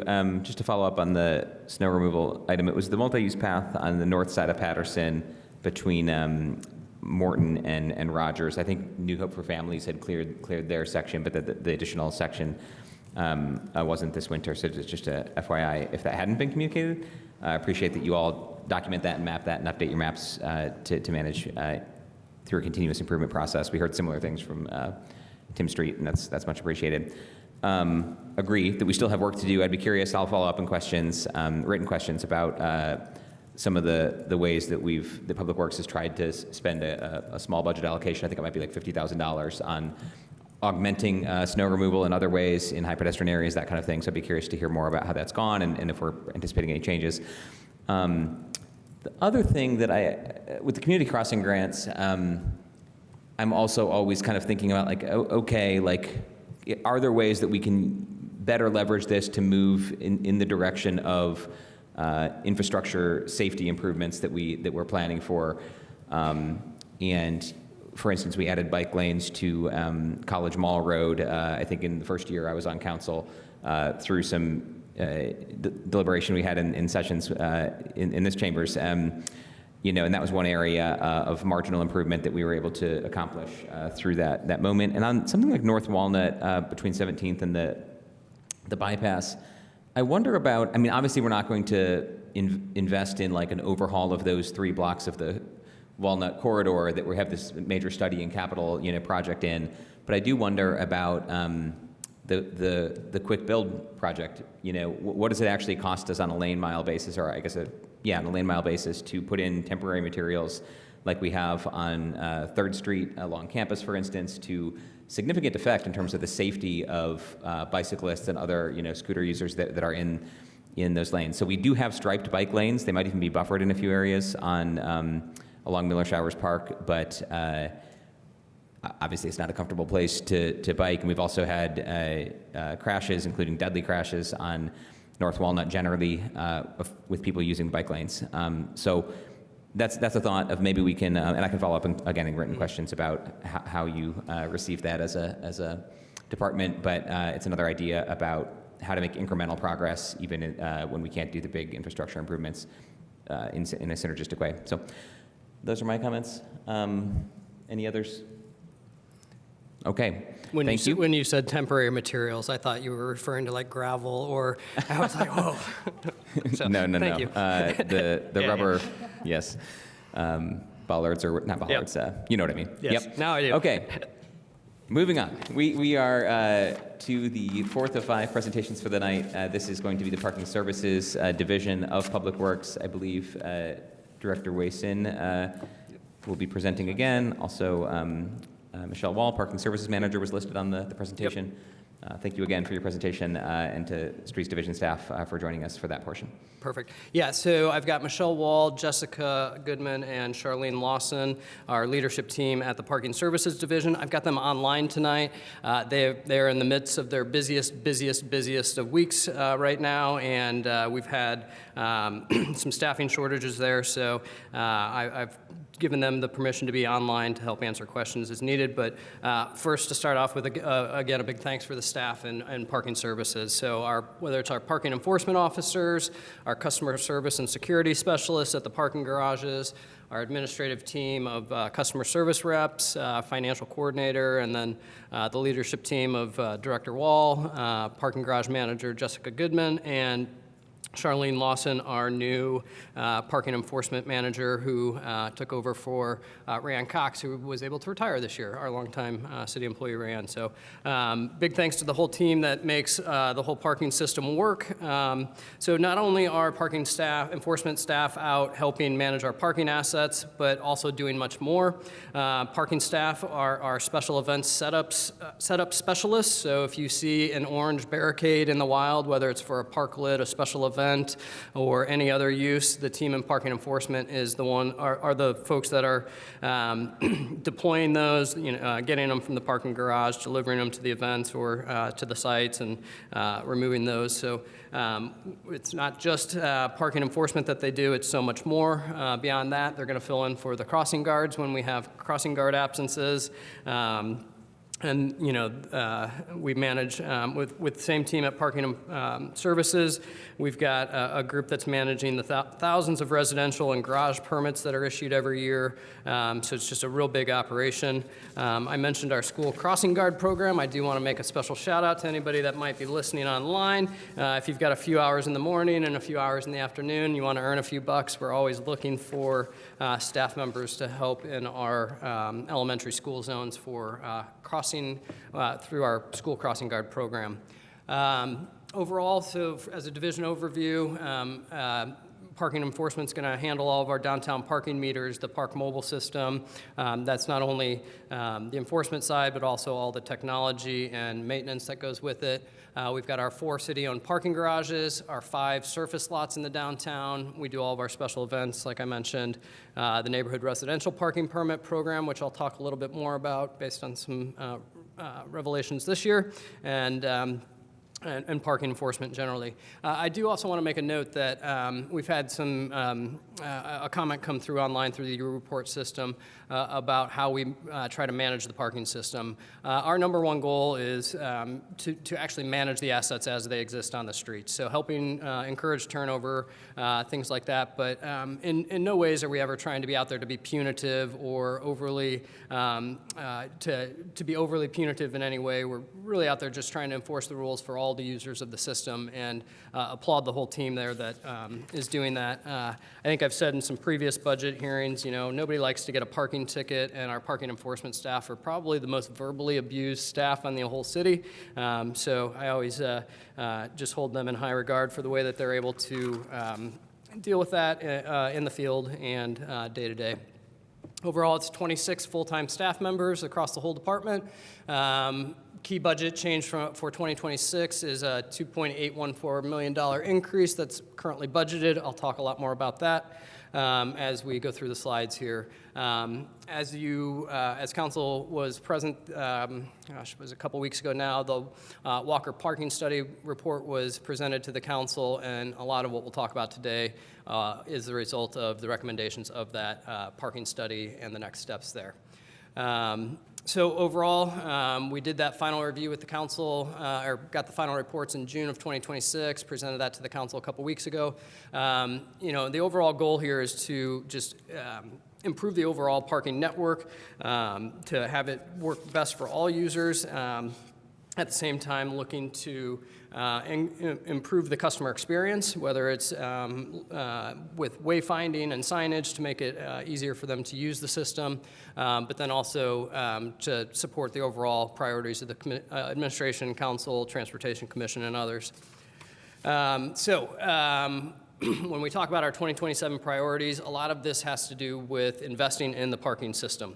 Parking meters were originally installed in 2013. When I was part of that discussion, and typical useful life for a parking meter is 7 to 10 years. We're doing a lot of maintenance on this old equipment, and so knowing we need to make investments both from the technology, the parking technology, the parking meter system, and more, we do have a $2.5 million capital budget item in this budget request to help implement that as we go through, after we go through the full stakeholder vetting process with the community, the Transportation Commission, City Council, and everything to figure out those final decisions on where we head with it. One of the things I mentioned though is it's that kind of making sure we do the appropriate amount of communication out of why it's necessary, why it makes sense at this time, and to take the input of the community to help us move that forward. I mentioned neighborhood parking permits. That's gotten a lot of attention lately, and just wanted to talk about that very briefly here. So we've got, we're up to, we've got the zones that are listed here, or shown here on the map for our residential neighborhood parking program. What we've seen in the last year and what we've been working with our friends in planning and transportation and housing and neighborhood development on is really understanding the impacts of the redevelopment of single-family properties to multifamily, multi-unit properties. And as we were getting into parking permit season here, we were seeing that we were going to have some pretty significant impacts of that. So we've been collecting a lot of data, working with hand and planning to understand what the overall percentage increase of bedrooms has been on certain properties and what that impact would be for neighborhood residential parking permits. We've worked through a lot of that. We've made sure we worked with property owners or rent units that had gotten them in the past to make sure they're getting them again this year, but this will be a big focus of conversation as we move through any of our ordinance updates related to implementing the Walker study. We would also hope to include that in the conversation.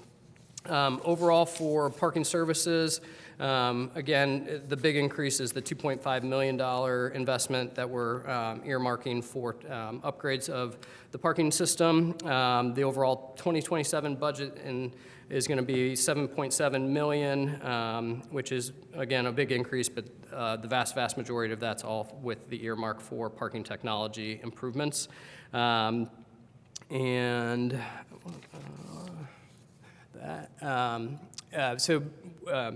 the improvements with the technology and the meter systems and such, we also realize we have to do a rate review for both the on-street parking and our garages for looking at the revenues into the future and how we want to manage the system. We're working with I'm not sure if it's what it's going to be called from the Transportation Commission, whether it's going to be a subcommittee or I think the word task force has been thrown around. I don't always love that term, but to really come up with some recommendations that would meet the goals of the study and the needs of the residents and visitors using the parking system. So with that, I will be happy to take questions and appreciate Michelle, Jessica, and Charlene being here to back me up. Thank you for presentation, and thank you to the Parking Services folks for joining us as well. Do we have questions from council members? Councilmember Stossberg. Thank you. I just have kind of a quick and easy one first. Under your goal number 1 of replacement of parking technology, it says that $2.5 million is becoming a placeholder from the parking facilities fund, but farther down it says that it's coming from the parking meter fund. Ooh, and I just want verification over which one of those funds it's coming from. No, it would not be the parking garage facility. It's possible that we would look at the parking facilities fund for upgrades to the parking garage equipment, but anything on street would be the parking meter fund or potential bonding opportunities. Okay, so the typo is in the first goal? Yep. Okay. And then the second thing I wanted to ask about, so I went to Taste of Bloomington this year, and I had a car full, and we went to the 4th Street Garage and saw that there were attendants there collecting a flat fee for parking that day. Yep. And I was wondering if that was the first year that you had done that for special event parking, and just like how that went in terms of from a revenue perspective, but also like what you heard, if you heard anything from people who might have, I mean, I know I often go to the garage because it costs less to park in the garage than it does on the street. Yep. And so like, I didn't really care, it was fine, it didn't matter, but I also hadn't seen that really advertised anywhere. Yeah. And so I'm just kind of interested in what kind of reaction you got. Yeah, so starting with your first question of have we done that in the past, our first attempt to do that, I have a chuckle and a smile on my face because that was for the eclipse. And it didn't really pan out as we expected in terms of the amount of visitors here locally. So this was our big, this was our first time where it really was effective. So the whole thought process behind this is we charged a very low flat rate. I think we charged $3 for the day. And the point, what we're trying to achieve there is when we have these large-scale events in the downtown, we have the ability to do special event pricing. The whole purpose of that is to lessen the amount of time it takes to get out of the garage when the events are over. So you've prepaid, and instead of each, if the whole hope is that if you're parking in the garage, you're going to take your ticket with you, you're going to pay at the kiosk, and you're going to be able to zip right out of the garage.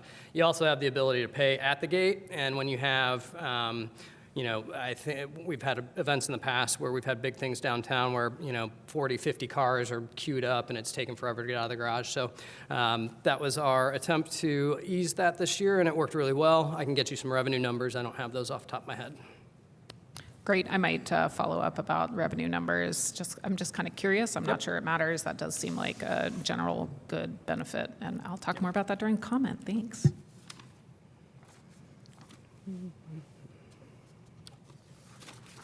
Additional questions from council members. I see Councilmember Piedmont Smith. Yes. Director Wason, does this division handle scooter parking enforcement?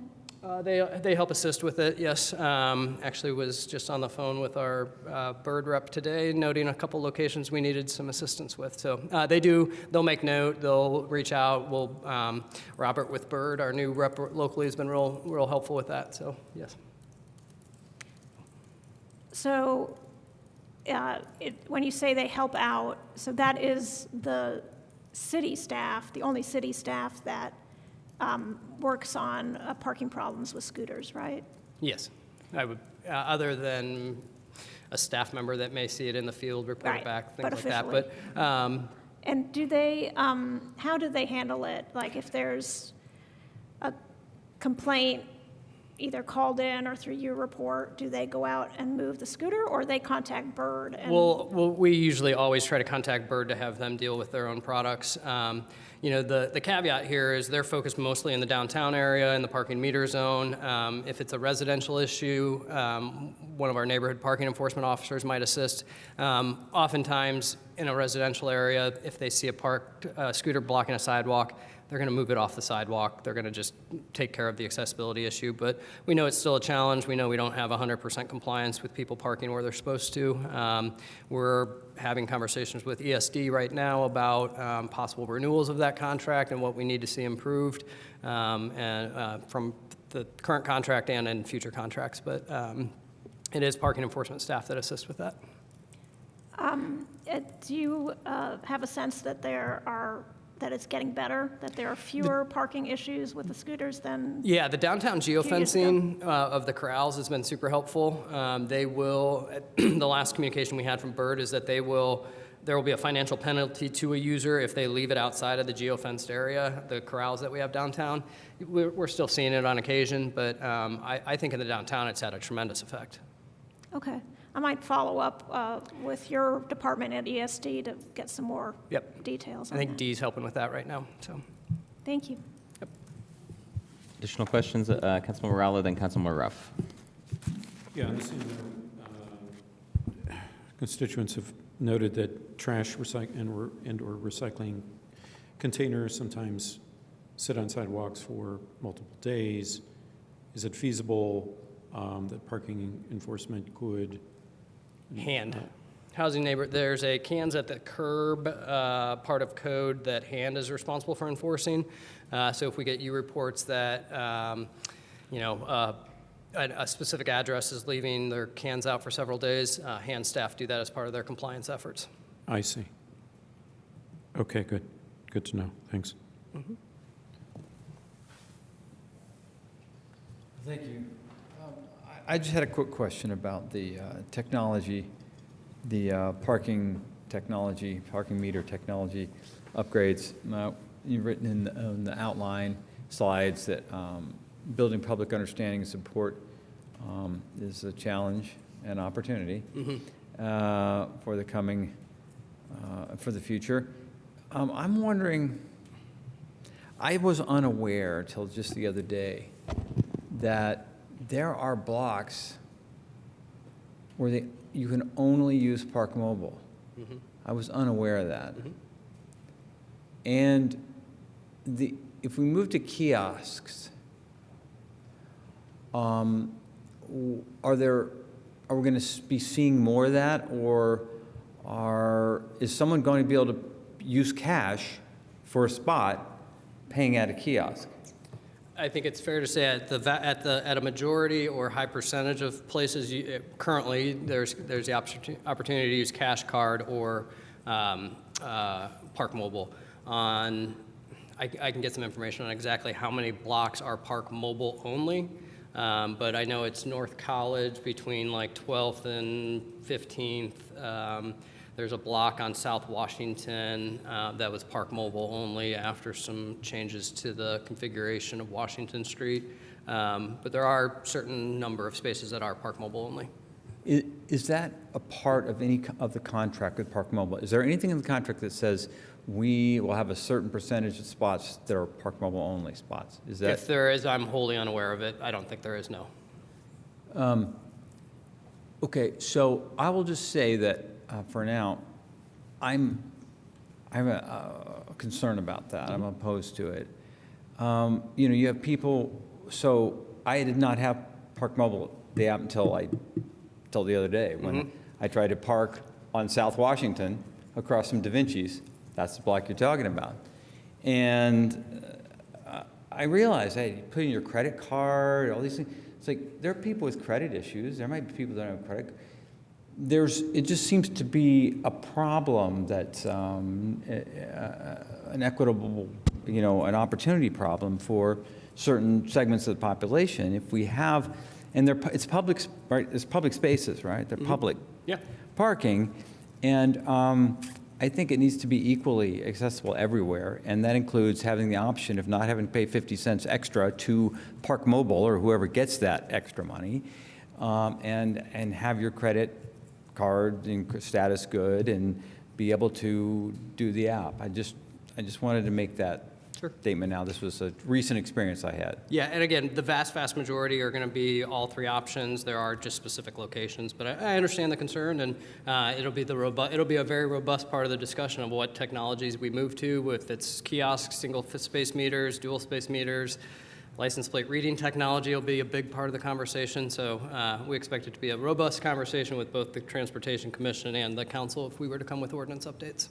Well, thank you. Absolutely. And I am glad to know that it's not part of the contract with Park Mobile, that they have a certain amount of guaranteed Park Mobile only spots. And so I appreciate you representing the thoughts of Dan Combs here. All right. Other questions? A bit more from Councilman Morello. His was short. Just to follow up, yeah, just for clarity. So when the scooter company, they collect a fine from the user that's violating by leaving on the sidewalk, but we don't fine Bird. We don't get any revenue from. Oh, we get revenue from Bird on an annual basis. Part of their, I don't remember what the number is for. I guess I'm talking about for specific violations. Yeah. No, I'm trying to think of the exact term he used in his email. I'll have to follow up in a written response on that one, but yeah, we don't collect the fine that would be issued to the user for improperly parking it. I think the thought for Bird is that they're sending staff out to fix the problem, and that's why the fine is being issued. But yes, we'll follow up there. Okay, thanks. I have a brief follow-up question, which piggybacks on Councilmember Rallo's first question. This came up in our discussions on Monday, some of the challenges with trash and recycling containers blocking sidewalks, a major accessibility challenge, and really the inability of hand enforcement staff to be able to like respond to or keep up with that in a way with a level of service that rivals our parking enforcement services. So that's where it came up, and we wondered if there's, I mean, it seems like a process efficiency opportunity if there are people that are actively monitoring the neighborhood zones, you know, to be able to assist in issuing citations where there are accessibility barriers created by carts left, you know, 24 hours past the time they're supposed to be there. What are your thoughts about that as a cross-department collaboration opportunity? We're always wanting to be good collaborators, good partners, and be willing to consider innovative ideas on how we do things. That could certainly be a good conversation. You know, the key for us is we charge staff at sanitation with making sure that they're trying to leave them in the most ideal spot to maintain accessibility throughout the community. And so we have you know, kind of spot checks and different things. There are certain areas where the monolithic sidewalks tend to be the most difficult, or a monolithic sidewalk with a retaining wall next to it. Those tend to be the hardest ones to get you know, full accessibility, but we're open to all conversations about how we could improve that. Thank you. Yep. If there aren't any other questions, we can go to public comment on the Parking Services Division budget proposal. Any commenters online, raise your hand in Zoom, or here in the chambers, please step to the podium. Not seeing any takers online, and none in chambers. We can go back to council members for comments. Councilmember Rallo. Just to say, I'm in agreement.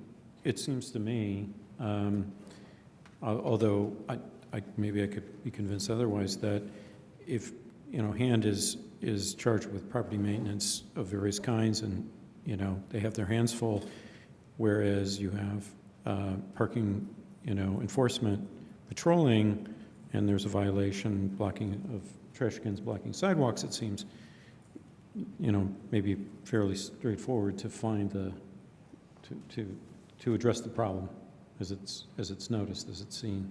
So I'd like, you know, some consideration of maybe whether that's, you know, the most efficient way in which we deploy resources, I suppose. Additional comments? Councilmember Stossberg. I'll just follow up on the Taste of Bloomington special event kind of flat rate parking thing. And I generally would say that I support that for special event parking. And it definitely seems like an efficient way for folks to exit, because I have been sometimes stuck in lines like that. And the other thing that it did is once I paid the flat rate, I was like there, right? And I'm like, hey, I'm here for this while we're downtown. Let's do this and this and this, because we had to pay this flat rate parking. And so that could also be another sort of way to encourage more than just, say, people going to the one special event, but also doing other things. And the only thing is, like, I didn't see that advertised anywhere. So maybe we just need to, like, work on making sure that the public is then aware that we're doing something not usual for certain types of special events. I don't know if you're also planning on doing that for Pride, for example, which is coming up later this month. I'm not sure if that was in both of the parking garages or just 4th Street Garage, but that would be my plea, is to make sure that we're just really communicating pretty clearly, because I do tend to, like, you know, I get all these city emails, right, and I tend to read, you know, press release kind of stuff, at least skim them, and I just don't remember seeing anything like that. So you don't need to respond, it's just comment time, but that's just like feedback from a user and wanting to make sure that our community is kind of like prepared for that. Because it was also at that moment, I'm like, oh, gotta grab the $3 in cash, and there was like, the wait was the line coming in as opposed to the line going out, and that also can be awkward if people aren't prepared for that different sort of action as they go into the garage. So great idea. It just, refining a little bit in terms of process, I think would be great. I don't think I have other comments. I also support maybe exploring some ways that we can do something different with the trash cans on sidewalks, which it's not such a problem in most of District 3, but is a problem in some other areas. And I have other questions that I'll end up submitting online. Thanks. Just very briefly, do expect that for special events and some of these really big football weekends, we'll do the same. And we did try to get the word out through social media, but we'll do more as we move forward. Other comments? Councilmember Zulik.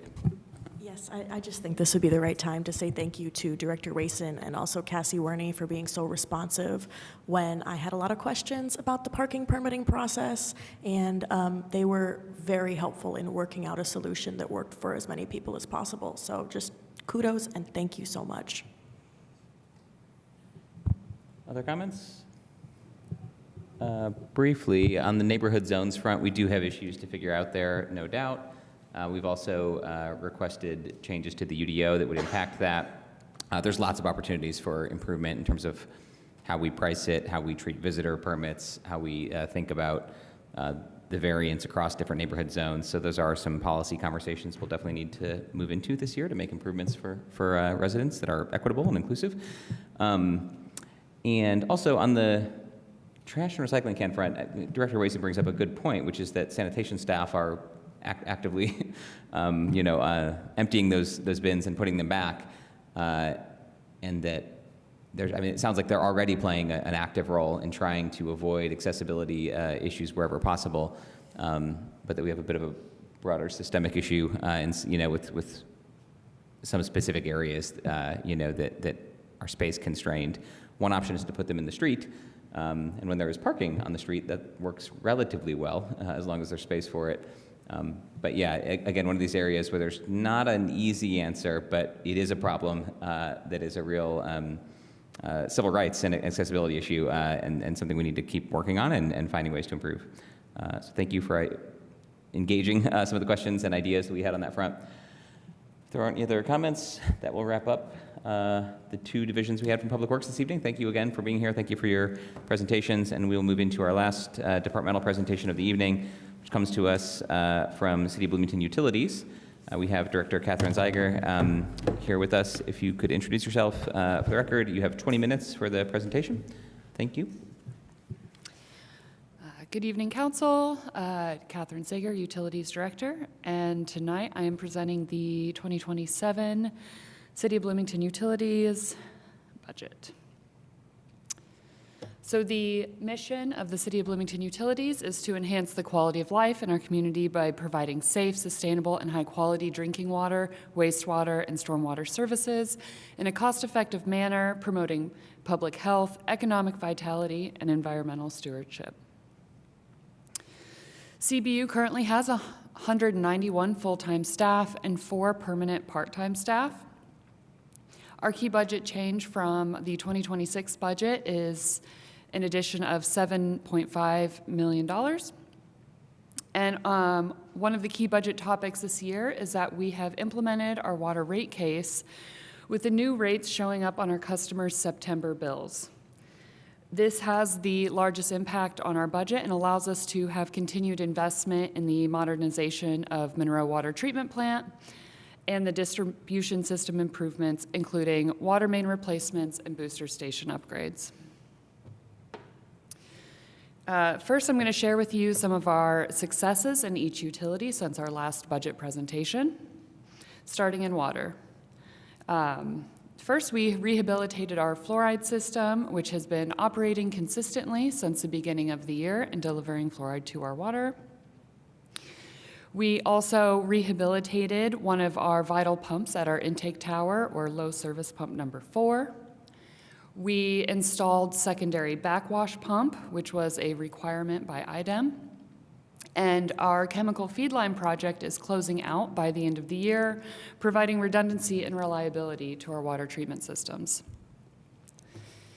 In wastewater, we have done the rehabilitation of our non-potable water pumps at Blucher Pool Wastewater Treatment Plant. We've also replaced the VFDs, or variable frequency drives, at Blucher Pool Wastewater Treatment Plant, which improves the energy efficiency of the plant. We have replaced the suction lines in the pump station at Dillman and finished the installation of a 5th blower. And this is a capacity improvement that will increase the wastewater treatment plant's permitted capacity from 15 million gallons per day to 19 million gallons per day, and increase its peak flow capacity from 30 million gallons per day to 40 million gallons per day. In stormwater, we have released our Clear Creek Renewal Feasibility Study, RFQ and RFP, and we now have a firm selected for the feasibility study. We have completed the Winslow Rain Garden as part of our continued commitment to partnering with the City of Bloomington Engineering for the installation of green infrastructure and right-of-way projects where possible. We also, this year, had an O'Neill Fellow who delivered a report on E. coli sampling project in Clear Creek and its tributaries. This report included recommendations and where higher concentrations were found to guide our illicit discharge elimination program.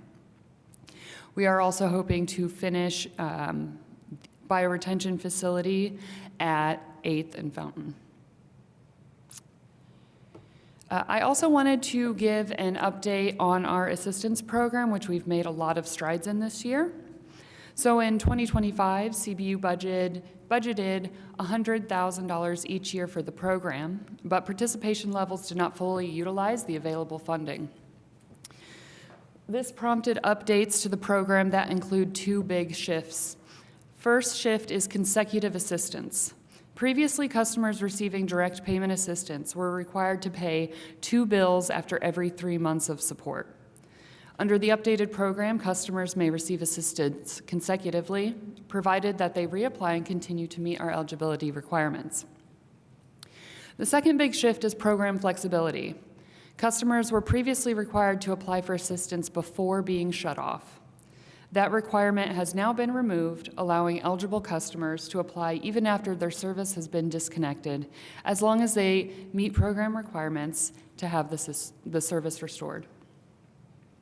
We again budgeted $100,000 for the program this year, and so far we have assisted 152 customers and spent $49,776 through July, which is about halfway through. So this is keeping us on track to spend all of the funds we have allotted for this program for the first time.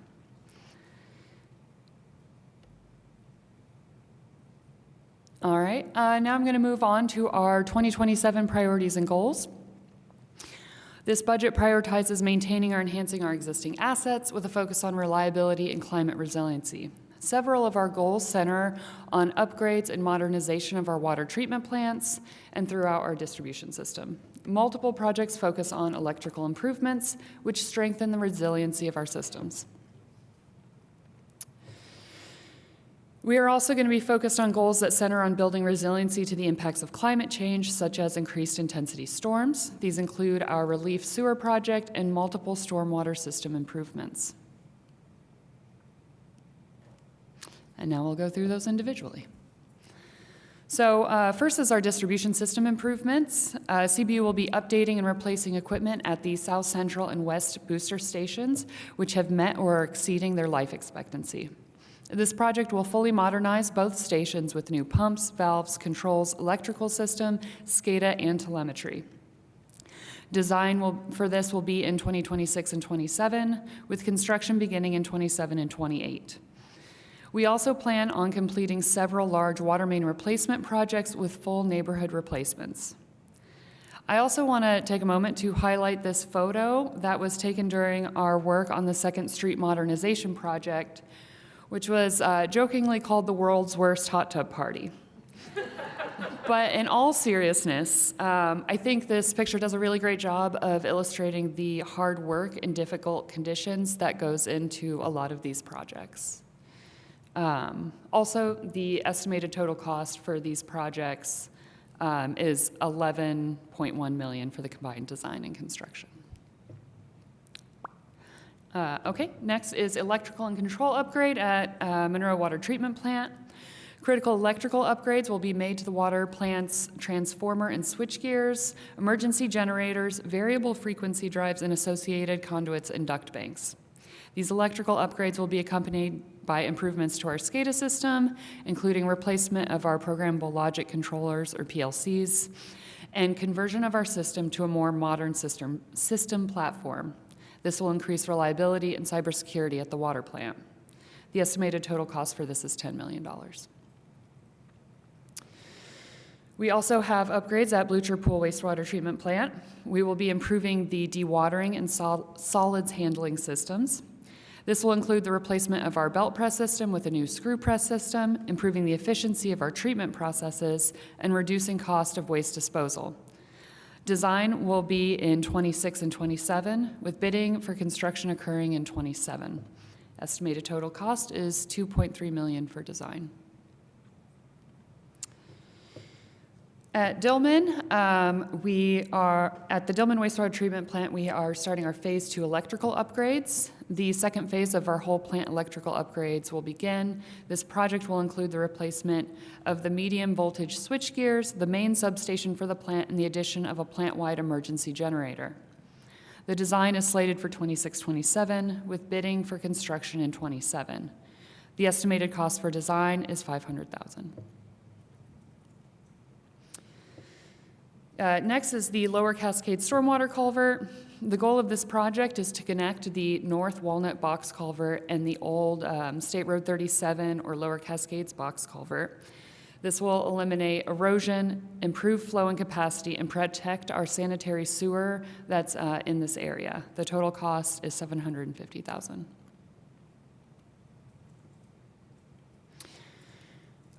Next is our Clear Creek Renewal Project. Our goal is to convert the 100-year-old limestone block open channel that confines Clear Creek south of West 1st Street into a more naturalized urban stream channel with water quality treatment amenities. The study phase is underway and will run into 2027, with design to follow in 27 and 28.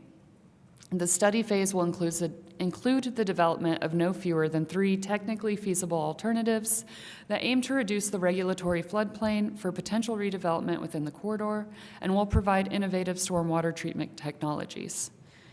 Our total cost for the study phase is $500,000.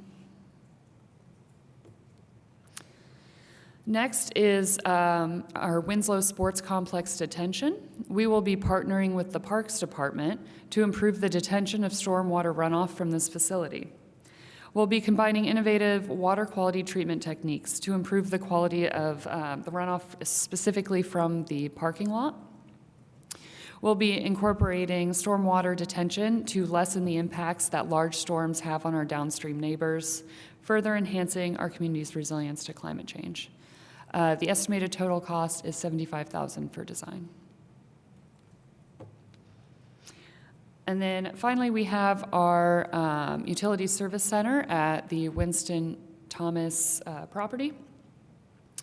With implementation of the water rate increase, CBU will now be in a position to resume the design and make progress towards the plans for the Winston Thomas Service Center.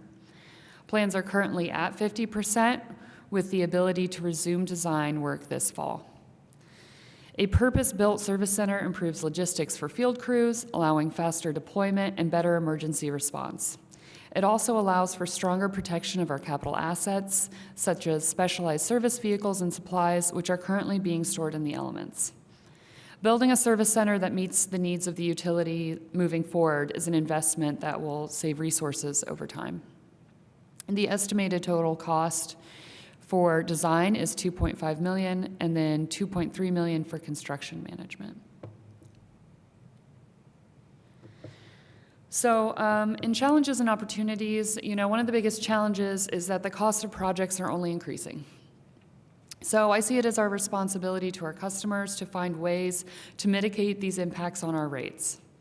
In an effort to do so, we've been fairly aggressive this year in pursuing outside funding opportunities, so I'd like to highlight a few of our successes on that front. So first, we secured a $5 million state revolving fund loan, which is low interest and partially forgivable, from the Indiana Finance Authority to replace lead service lines and aging water main infrastructure. We also secured $2.5 million in congressional funds for our booster stations and another potential $700,000 for our Dillman Relief Sewer. We also have a pretty strong application for FEMA's Flood Mitigation Assistance Grant that will help go towards our Clear Creek Renewal Project. And then our Clear Creek Renewal Project, along with some of our other climate mitigation projects, were recently added to the county's multi-hazard mitigation plan, which puts us in a position to access additional funding sources like BRIC funding. All right, and I'm going to wrap up with plenty of time. And this is our 2027 revenue budget summary. So in water, we have a $28.8 million budget, which represents approximately a 25% increase due to our newly implemented water rate. In sewer, we have a $31.5 million budget, which represents a slight increase, anticipating a possible rate increase in '27, but we are currently uncertain on timing, so that is a conservative increase. And the same is true in stormwater with a $4.8 million budget. With that, the budget request from the City of Bloomington Utilities allows us to provide safe, sustainable, and high-quality drinking water, wastewater, and stormwater services in a cost-effective manner, promoting public health, economic vitality, and environmental stewardship. Thank you for your consideration. I'm open to questions. I also have our CBU crew here if you need any detailed responses. So thank you. Thank you very much for your presentation and proposal. Councilmember Rallo, questions? Yeah, thanks for that presentation. I had a question about, could you unpack a little bit further the cost of the new service center? Mm-hmm. $44 million, I believe. Is that the correct total cost? For construction? In total? In total, $44 million. So we are since we have had the water rate case, we are currently re-engaging to have that estimate updated because it has been so long. So I do not have a solid estimate for what the total construction and total cost for the Winston Thomas Service Center would be right now. It is more than that. Okay, so the increase in water rates in part will service that debt? Is that likely? Sorry. The increase in the water rate will service that debt? Will satisfy that? Service the debt. Service the debt, In other words, sorry. we're going to bond for that, I assume? Yes. And then we've got to pay debt on that. Would that come from the new water rate It will come increases? from both water and wastewater. We will service the debt in all of our utilities because it will serve all of our utilities. Okay, it'd be great to know to what extent that will be required of that. Mm-hmm. What customers will have to pay in addition for that new service center. With time I have remaining, I was concerned about, there's been a lot of attention for cybersecurity concerns and a lot of warnings, a lot of potential hacking of systems. Are we hardening our systems for that, to prevent that from happening? Absolutely. Okay. We've been very active and engaged and working with ITS as well to make sure that we are not vulnerable for the types of attacks that we are seeing. Okay, so we won't be vulnerable to cybersecurity, any breaches?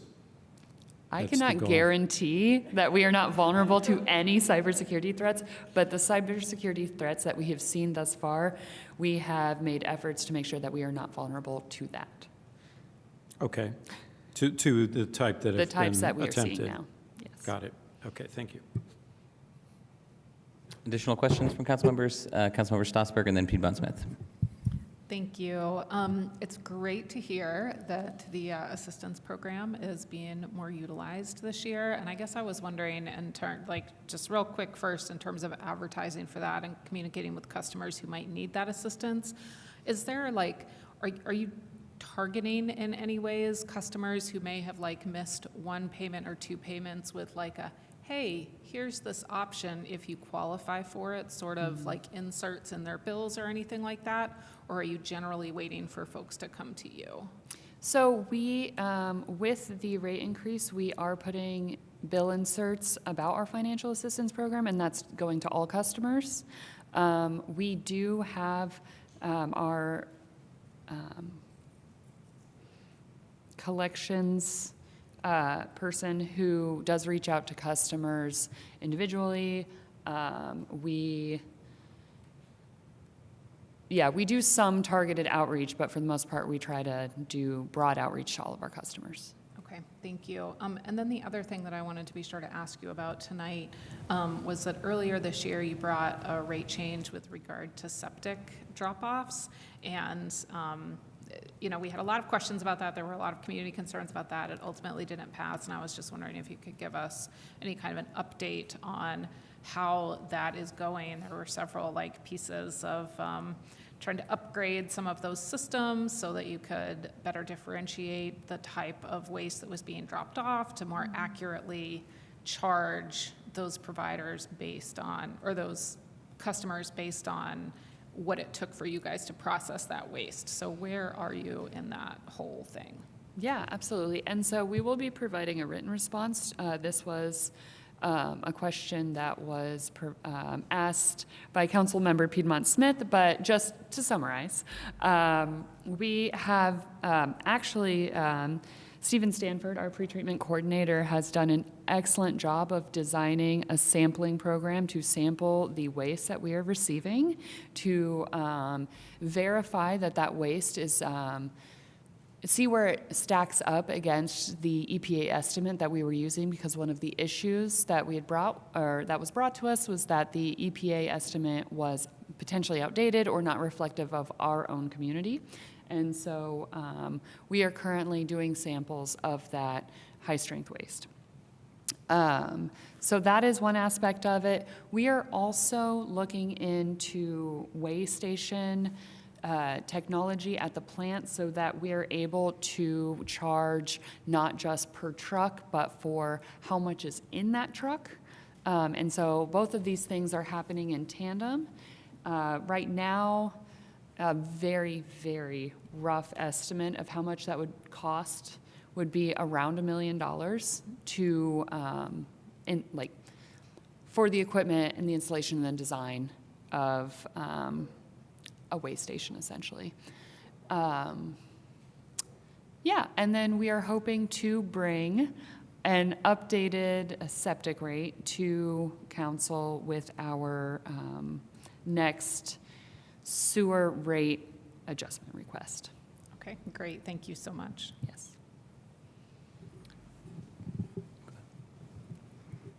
Yes, thank you, Director Zager.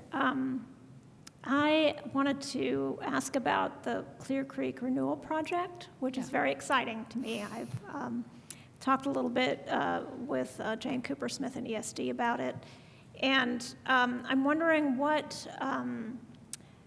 neighborhood input there could be with this project, what engagement you might have with people who live or have a business near the renewal site.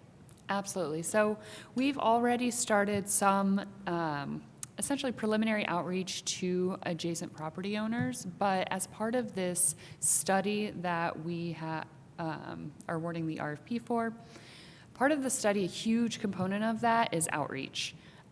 This is a big project. It impacts our community, and we know that we need to have input from the community, and so there will be multiple community input sessions. There will be at least, I think, 2 or 3 sessions with the community where you gather input and potentially these alternatives are shown to the community, because we've requested that there are at least 3 feasible alternatives. 3 feasible alternatives. Okay. Yes. It's handy to have the text on the Zoom so I can I love captions. catch things that I didn't hear. Okay, well, that's great. Sounds good. Thank you. Get teleprompter in reverse. Councilmember Ruff. I just wanted to follow up on Councilmember Piedmont Smith's Clear Creek renewal questions. And believe me, I'm not being skeptical or anything. No one would like to see Clear Creek cleaned up more than me. I've been wading in that creek, fishing that creek from Dillman Road all the way down to Gore Road for 40 years. And so it's very exciting to me. But, I mean, if the estimate for, in the presentation for the study phase was $500,000, $500,000. What are we talking about in terms of a potential ballpark cost of actually implementing what we are going to maybe be paying $500,000 for just for a study?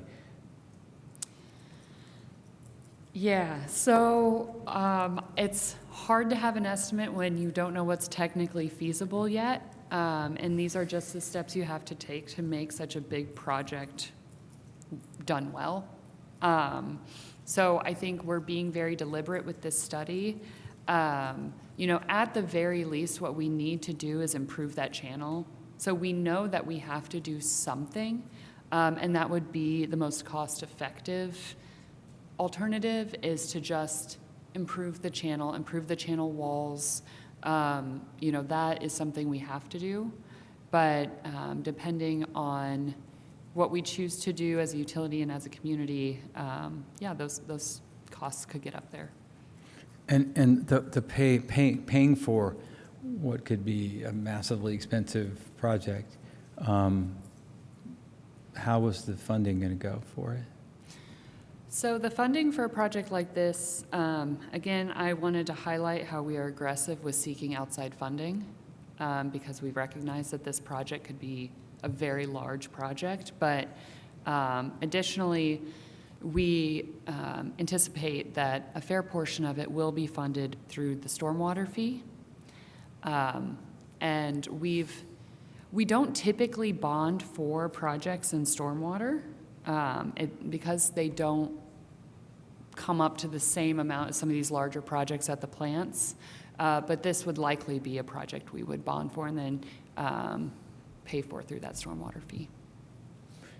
All right, and then in my last 20 seconds, just it'd be nice to get at some point an update to council on the, speaking of stormwater, on the sort of overall sort of stormwater initiative. I remember you and I have talked before about like finding opportunities to do little stormwater improvement things wherever in the community we can, just seizing each opportunity as it appears or as we think of it. It'd be nice to somehow get a comprehensive plan on where we're at with that and what the strategy is from here forward. Absolutely, yeah. Additional questions, council members? I'm not seeing any. So we could go to members of the public for comment on the City of Bloomington Utilities budget proposal for 2027. Anyone in chambers that wants to comment, please come to the podium. I'm not seeing, well, we have a member of the public still with us. Thank you for being here. Or members online who'd like to comment, if you want to raise your hand on Zoom. Virtual hand. Seeing none. Okay, with that, we can come back to council members for comments on the utilities proposal. I see Councilmember Stossberg. Thank you. I'll just quickly kind of send out some appreciation to the whole utilities team out there. It is really this valuable, essential service that they provide to the community of clean water, of adequate treatment of our stormwater, of maintenance of those stormwater systems so that you know, we can better manage heavy rains and flooding and things like that, and management of our wastewater so that we can, you know, keep everything clean. And there is a lot of stuff that goes on behind the scenes of that. And, you know, for those of you who don't know, I host exchange students on a regular basis, and every year, inevitably, they say, is this water safe to drink? And there are a lot of places in the world and even in this country where you have to say no, that like I would not recommend drinking the tap water, and this is not one of those places. So I am just really appreciative toward that. And I mean, one of the things this budget shows is how much it really costs to maintain the kind of infrastructure that is necessary to provide that to the community. And it is a lot, but it's also just an incredible necessity, you can say, in terms of our community needs. So that's all. Thank you so much. Additional comments? Councilmember Gallo? Yes, I want to echo that. It's very important. And, but I did want to just reflect a moment on anticipating rate increases, which no one likes, of course, but necessary nonetheless, in part because of inflation, in part because of some variability, I'm sure, of prices of certain materials, specific materials that are needed. There's deferred maintenance or replacement costs of piping and things like that. But we're also going to have a new facility, an expansion for a new facility.